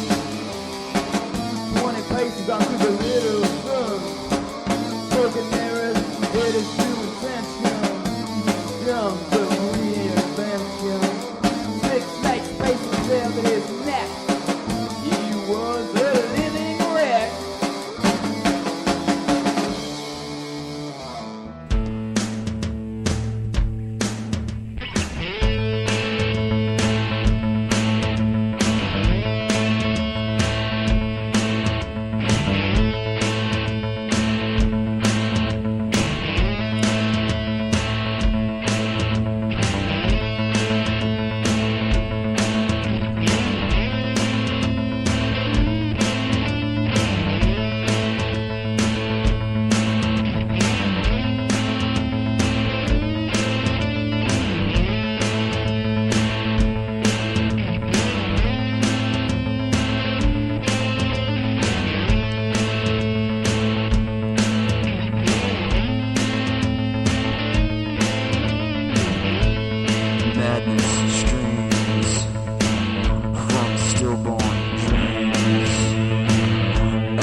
messed up on movies, searching so crudely for anything to move me.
getting caught up in the rain. Like a king with a magic crown. There's bleeding when I hear the sound. Poets, dancers, junkies, geeks and thieves. Everybody got a need to please. These ghosts could kill me with their tall tales. Somewhere a lost soul lives. Fall before moving me. Talking tongues in abstract speech. Where the grass ain't burning back. See what kind of shadow it is.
Mic check.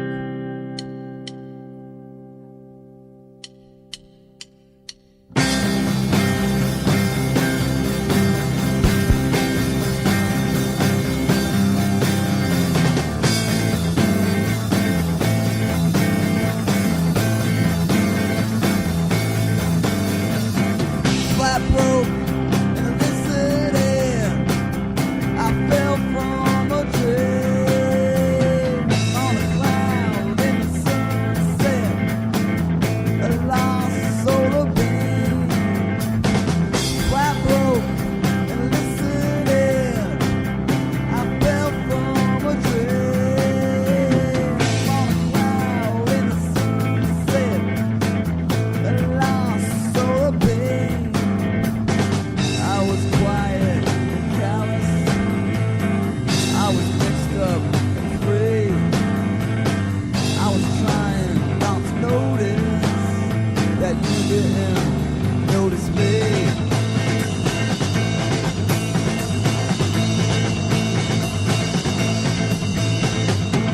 Little green men were calling me to a planet nearby.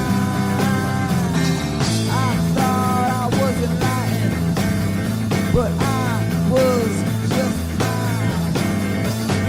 A clear dark equinox blotted out the sky. Melody was calling me. I couldn't resist the surprise. I was quiet and careless. I was mixed up and free. I was trying not to notice that you didn't notice me.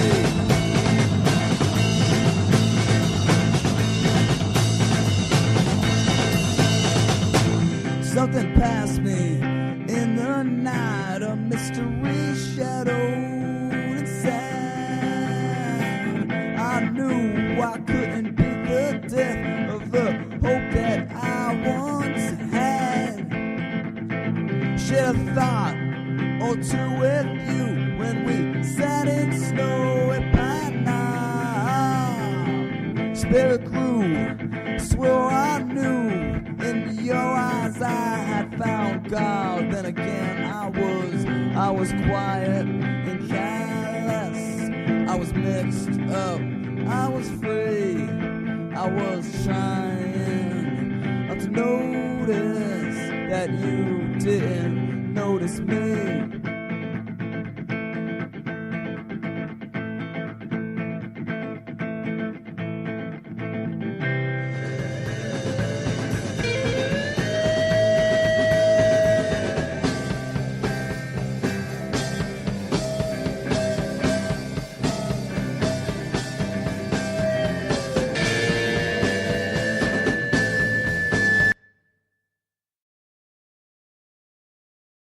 The Jazz Boppers, the Jazz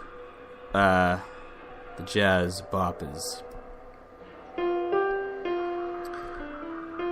So, I'm going to read, by the way, we're pre-recording this, so even though it's going out at midnight, we're recording the past couple hours. We're going to hit midnight live, but once it hits midnight, there's not going to be much time left. So, I'm going to call the governor in just a moment, don't worry about that. But I got my piano playing here. We're calling the governor soon, don't worry, but I'm going to read you some poems. This is from a 10-cent nothing town. It was a collection of poetry I wrote a while ago.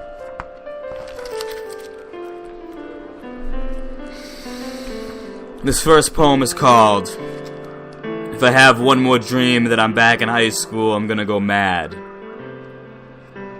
And since I'm kind of drunk, I'm going to give it a little bit of theatrical Richard Burton flair. Oh, guys, I'm drunk.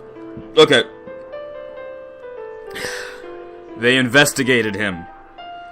Gave sharks to his swim. Caress the breasts of his whim. Make out with Death Hatter. The past does not matter. Call the name disaster. Repaid in $2 suede. Gallows laughing open the loose screw parade. Morphed more or less, shackled to his chest, the papers he loved best. Words stick out like funny papers, cartoons singing in the shower, the beauty of ticking hours. Taking hours to devour the sour transient insurrection that we are kept in. The morning is the greatest teacher, and you know you will never reach her. That was If I Have One More Dream That I'm Back in High School, I'm Gonna Go Mad. Moving right along, this is called A Paris of Plaster. There's a line in the sand, drawn with soldiers' fantasies of getting on home already. There's a Paris of plaster painted with sagebrush follies. The mind is uncertain, the hand is uneasy. Lilacs bloom in the mother's womb. The child freaks out his performance to shadows and grease fires. Angels play lyres, guitars, and wood flutes. The music of birth dwindling in the winter air, the earth still ringing in the head of the air. The throne he is inheriting is made out of straw. But his father is proud, and he sings with the tongue of an arrow, cutting through the silence that holds us imprisoned, that keeps in glass casing our pearl-perfect vision. This one's called Devil Eggs. When early morning means 2 p.m. and the last drops of alcohol dissolve on your tongue, the last lesson is learned and burned up in a way in a zigzag paper. I hate alcohol, I hate coffee, I hate marijuana most of all, but they are my begrudged companion. The old bones clatter in my skin. Makara calls me pretentious, and she probably does not mean it. This is a young man's world. In my eyes, I hold the bomb to blow it all up. Box guitars filled with silence, long fingers awaken.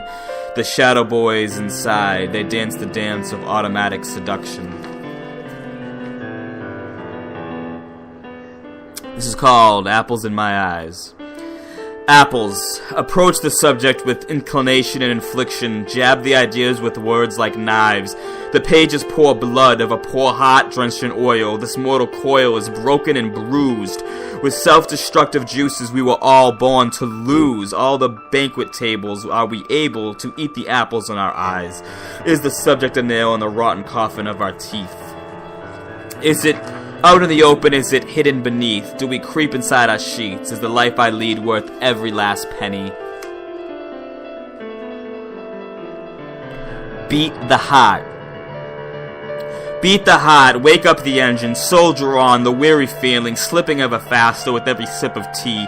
Silence a monument, a distended mockery, life's ostinato percolating, a tribute to fever and dreams. 150 grand a year? Fuck art school. Makara dismisses this notion, showing me old photographs of her art class. It's working with the Miles Davis Quintet, backyard December cinema, malformed emotion, slithering through the city sewers. How I miss the roar of the crowd, guitar in hand with music soars, soft and loud, dancing on the frayed ends of a cloud. Eating with ghosts. Sometime around the third beer, I think of my father and his proclamation of college and journalism. I want English literature for a major, but I think I've misappropriated the term journalism. I don't like isms, but I've always kept journals. I'm a neo-beat Doug Funny. All this doesn't sound good as a poem. Rivers spent in empty pockets, eyes dilute in heavy sockets, sirens charge and heartfelt rockets. Rides to nowhere made so important, memory smashed with a dull, dead hammer.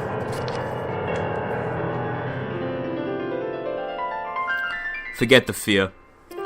All the fashionable violence pretends to align with insolence, but we know better, the expressive ones with the heavy weather. Drunk on thrift store sweaters and cigarette-singed letters, we can do no better than start another journal, another portal, another port our ship sails in. Swimming with sharks in the deathly park, forget the fear of the dark.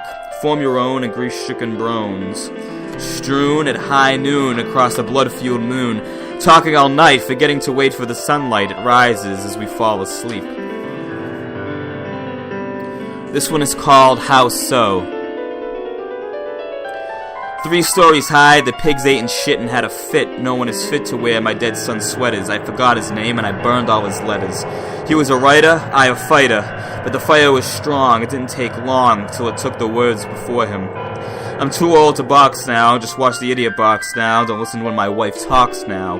I have no right as son, there is no glory of my prize fighter days. The days are grey and so is my hair, a result of the iron cloak I am forced to wear. A result of my refusal to care, there is a splendid orchid in this fever of bad dreams. This one is entitled Head Full of Foam. Forget the passage of time and the rudimentary disdain of clocks, all changes absorbed, accepted, and thrown to the rocks. Hold only my own, with a head full of foam, the nearsighted miscreants will frolic in their homes. Night descends, etched into my mind, and my head falls heavy down the steps of sleep. Old biker flicks hold my attention, or maybe not at all. The glossy black artifacts scattered in an uncaring yard, frozen by the first signs of winter, and all begins its mysterious and ravenous descent. Leave me alone, leaves. Leave me alone, leaves. Do not wrap me in autumn sleep. I don't want any trouble, no cares, no beauty, no scratchy $1 vinyl. Leave me alone, leaves. Don't wish me well in hell. I won't sing for the fishes. No quiet, no serenity, no warm plate of pecan pie. Leave me alone, leaves. Don't swing my childhood at me. I don't remember it well, and that's how I like it. No dirty rugs, no drunken mornings. I will not collapse into chaotic formalism. Many moons ago. Radio signals like a heartbeat, a carburetor, an insulated drum track, a brain attack. The same ones that paint hummingbirds on the edges of the saint, recreate a carbon copy. There is no excuse for diffuse fragments left to rot on the pages. Left or right, the secrets float on all night, guided by a dimming light. We must not live in fear, even if we know of death.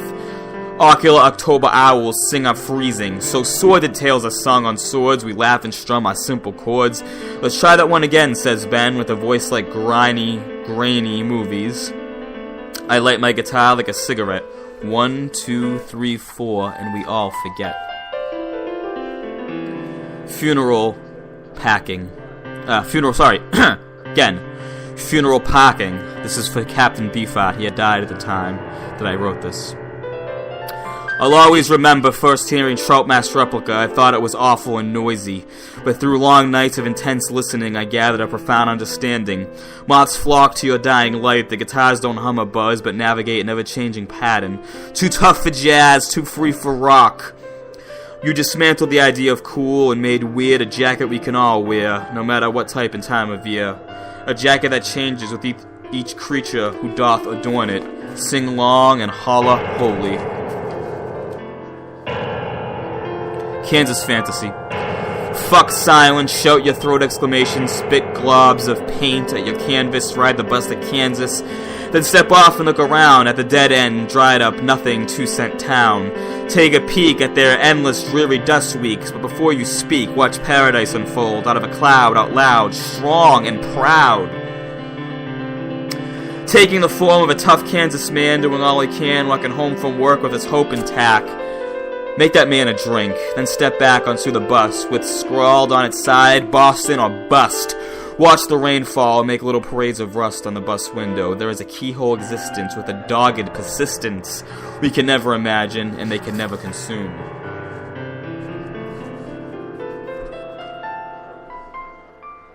Secondhand dreams. A sparrow stopped on the empty porch, another followed down the deadwood steps. They both jumped atop the rusted metal rail, then flew off. Time has its own signposts, its own guardians, its own peach trees, its own secondhand dreams. Whiskey and apple juice and this damn Coltrane record always skips, but she's still showering, cleaning up, putting on her makeup armor. There is no male counterpoint to a woman's pressure for glamour. We trade grace for cold hammers on hot strings and bounce on our bed springs. It's always best when the bass drum and bass guitar align. And time has its own signpoints, its own signposts, its own disheartened ghost.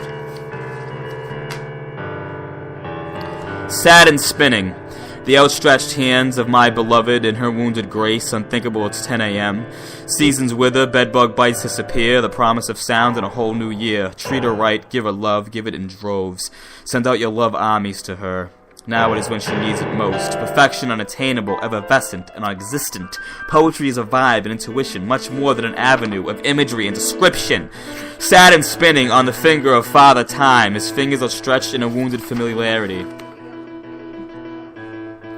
Someone somewhere wants their roses. 6 beers in the fridge, 4 a.m., the only quiet time. My mind's a dine open 23 hours. You're all invited. Bring me money and wear cool shoes.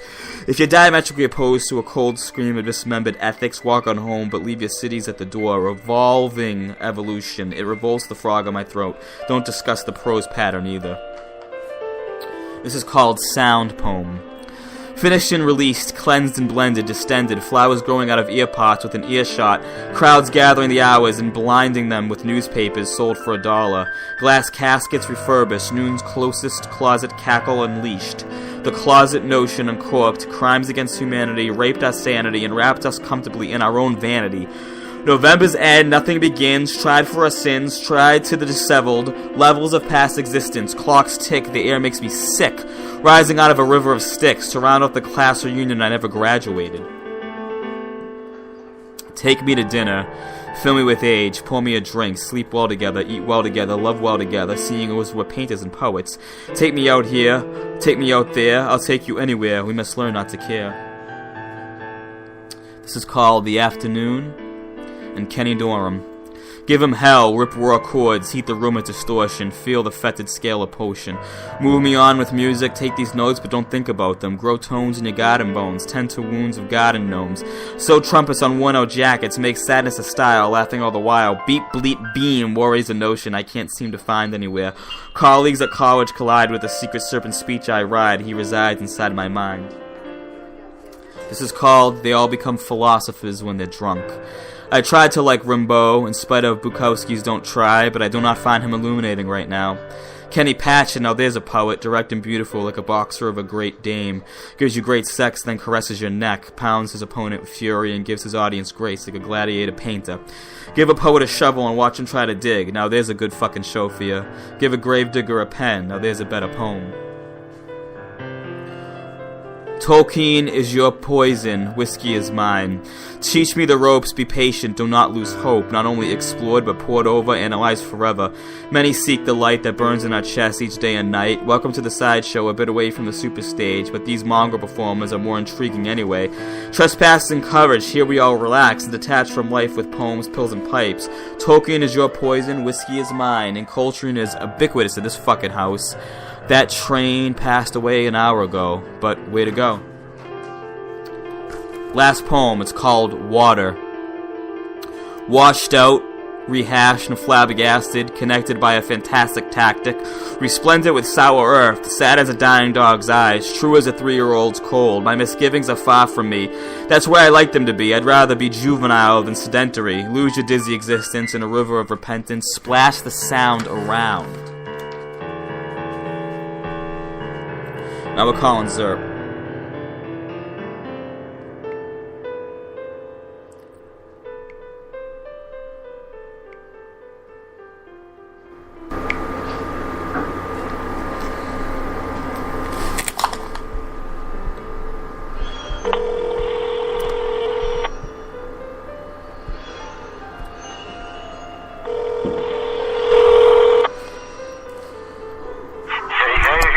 Zerp, so I almost didn't make it. We got 8 minutes left, so I was reading some poems to some fucking jazz, which is still playing in the background here. But we got fucking 8 minutes left here.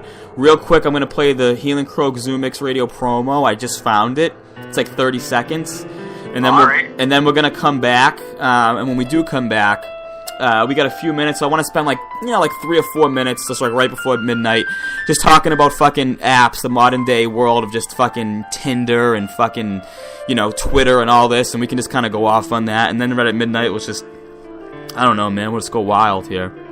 Alright, that's it. Yeah, so that's what we'll do, but anyway, yeah, so Zerp, we've been talking with our buddy Zag, he's out in California, but we got this DM thing, and me and Zerp, we talked about it a little bit, Zerp, right? But we were in a band years ago. Well, me and you, it all started with Chainsaw Fury, right, as the song says. Oh, yeah. But, so 20 years, yeah, we've been playing music together, but the golden hour was at the fucking Southie Room, and, Zerp, so yeah, real quick, how about this? We got like 50 seconds of piano background. Just give us your quick overview of, let's say Dave is a drummer. What do you play with that kid for years? You're the rhythm section. Yeah, just give us a quick overview. Just whatever. What do you think of Dave Herrera as a drummer? Just let us know. Oh, as a drummer, he's great, man. As a person, he's a fucking piece of dog shit. But nah, not really. He's a great dude. He's a great dude. Yeah, we clashed a lot. Like, I mean, we still get into like screaming matches. That's like a normal thing with us.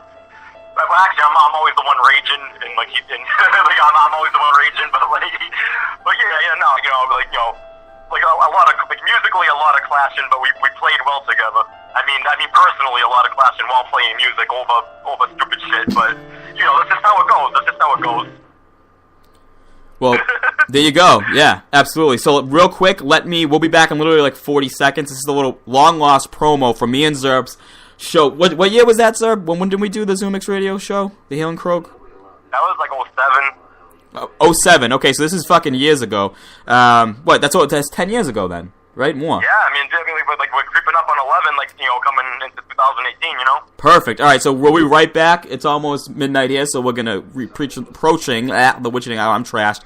All right, here it is. We'll be right back.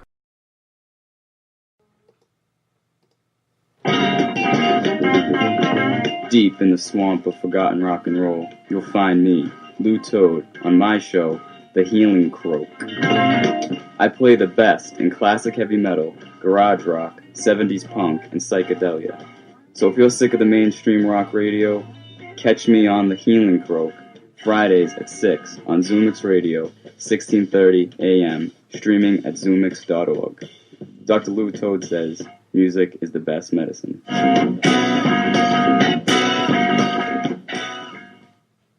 Alright, so Zerp, I know you didn't hear that yet, but when you listen to this fucking thing, it's fucking long, man. This has been epic.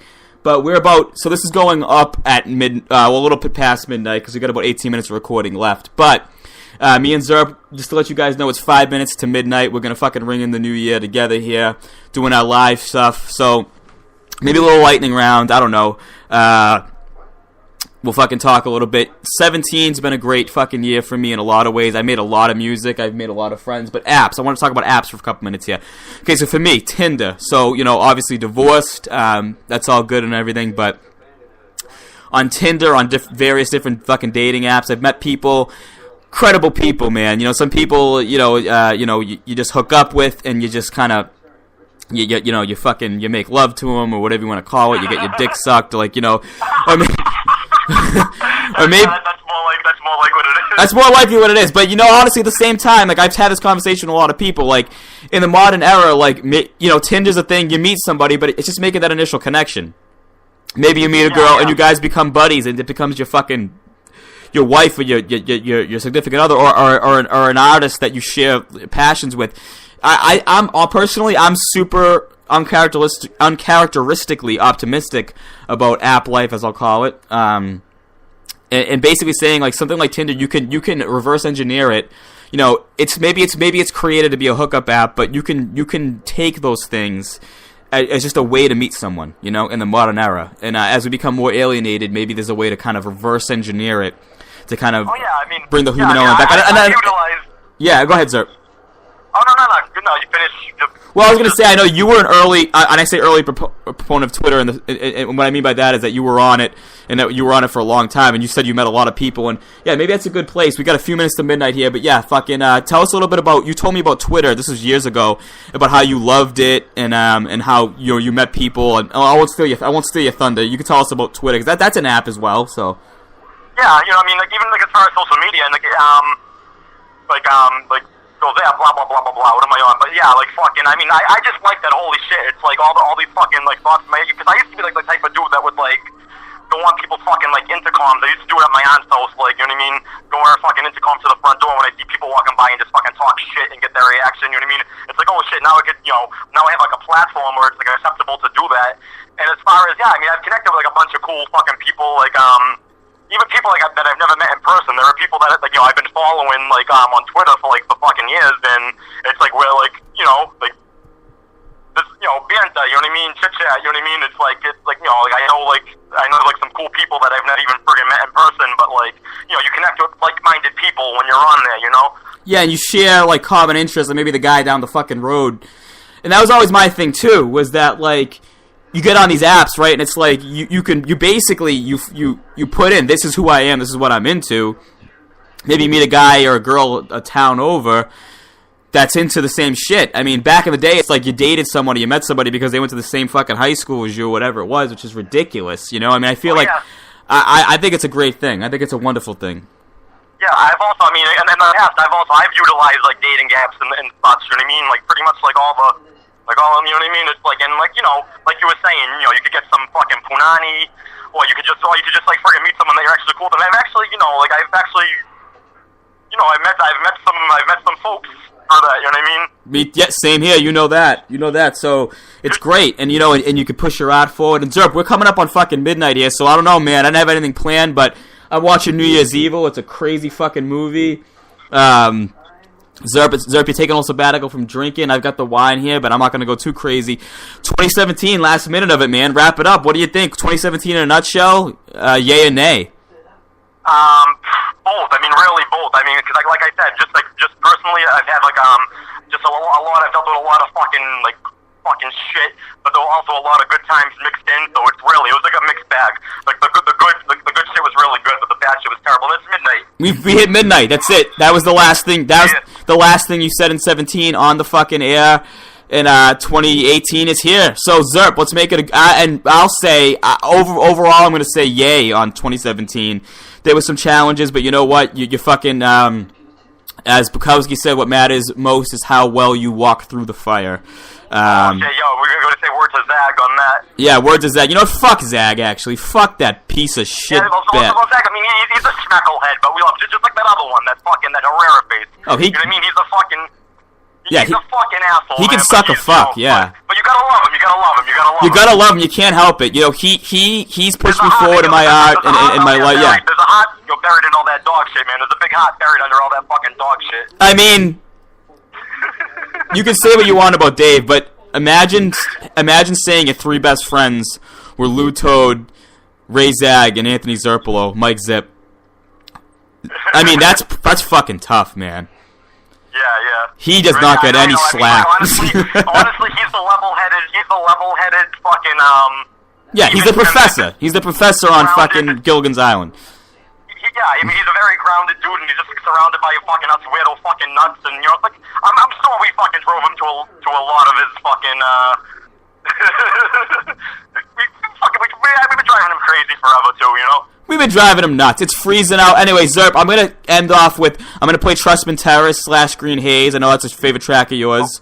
Yup, that's a great one. Yep, which has an ironic twist now. But, oh, yeah, of course. Yeah. So, anyway, so Zerp, you're my brother. Love you. Yeah, 2017 is gone. 2018's here. I want to thank everyone for listening. We're going to fucking end it out here with some music. But anyway, we will be back. This is a new thing. Lou Toad Broadcast Podcast New Year's Special. Governor Zerp will be here live and in the flesh in another episode. He was remote tonight. It's 6 degrees out, for Christ's sakes. Anyway, Happy New Year to all. American New Year, because Cambodia New Year is coming up in April. We'll do an April Cambodia New Year's special as well. Hell yeah. But anyway, go fuck yourself, everyone, and peace and love. And this is it. Zerp, any parting words for the good people? Fucking bite my fucking ass cheeks. Yes. I could have done so much fucking better than that. Like. Yes. Well, that's it. You gotta live with it. It's on the air forever. Man. Like. Okay. All right. Well, it's always next year. Anyway, farewell to the Lou Toad Broadcast Podcast New Year's Special. We want to thank everyone for listening. And if you didn't listen and didn't like it, then suck my fucking cock. Yeah. Even if you did like it, suck my fucking cock. Go fucking suck a caribou's ass. Yeah, suck a caribou's ass. That's 2018's motto here. I'm gonna finish this bottle of wine and pass out. Look at fucking hairy, slimy caribou fucking baguette. There you go. No, assuming it's a broad caribou, or whatever the fuck. Anyway, here's some music. Fuck animals. Here's some music, guys. Thanks for listening, Zerp. I'll see you later. See you in 2018. Right. We're here in 2018. Hell yeah. All right. All right.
she'll signal your execution.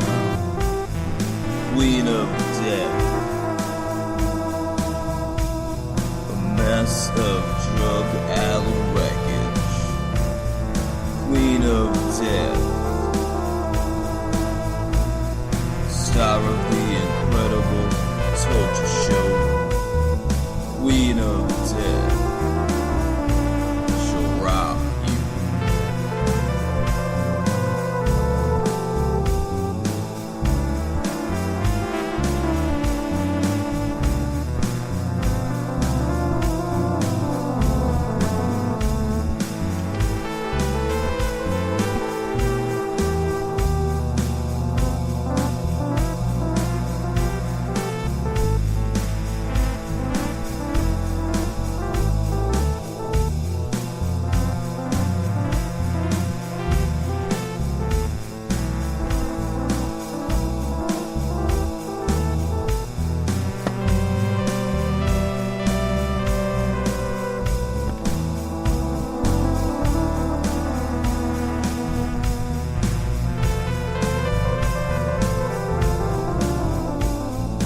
Queen of death,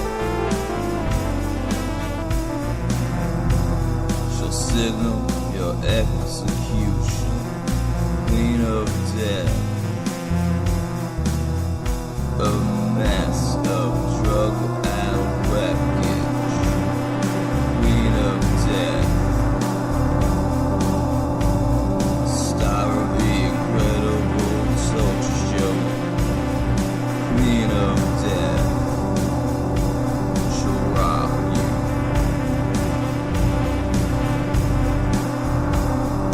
Queen of death, Queen of death, Queen of death, Queen of death.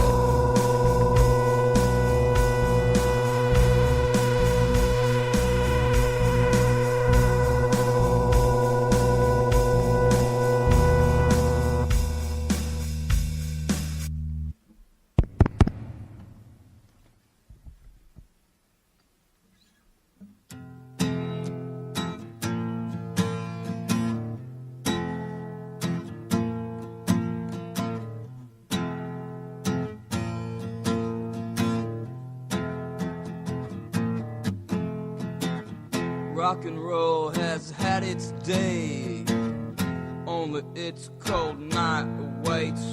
Staring at the wall with an old pair of shoes and my broken beer bottle of blues. Ooh, baby, it's okay. I'm gonna make it my own way.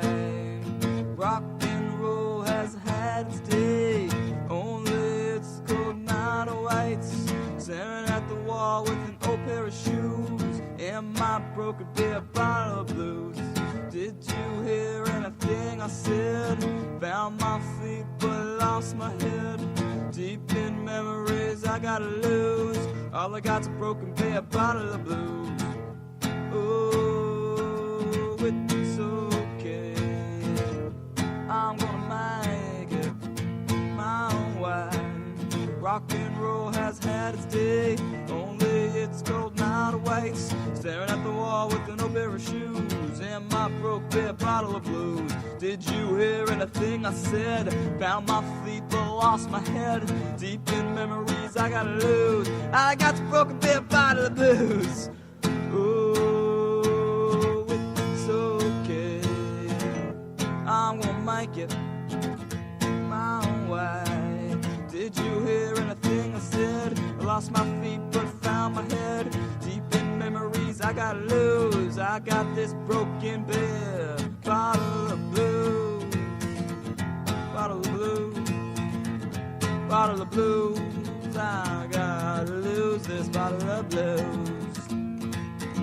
Just gotta lose this bottle of blues. Just gotta lose this bottle of blue. It's okay. I'm gonna make it somehow, some way. Something's crawling in my ear. Felt like singing, so I did a song about nothing at all. I may stumble, I may fall.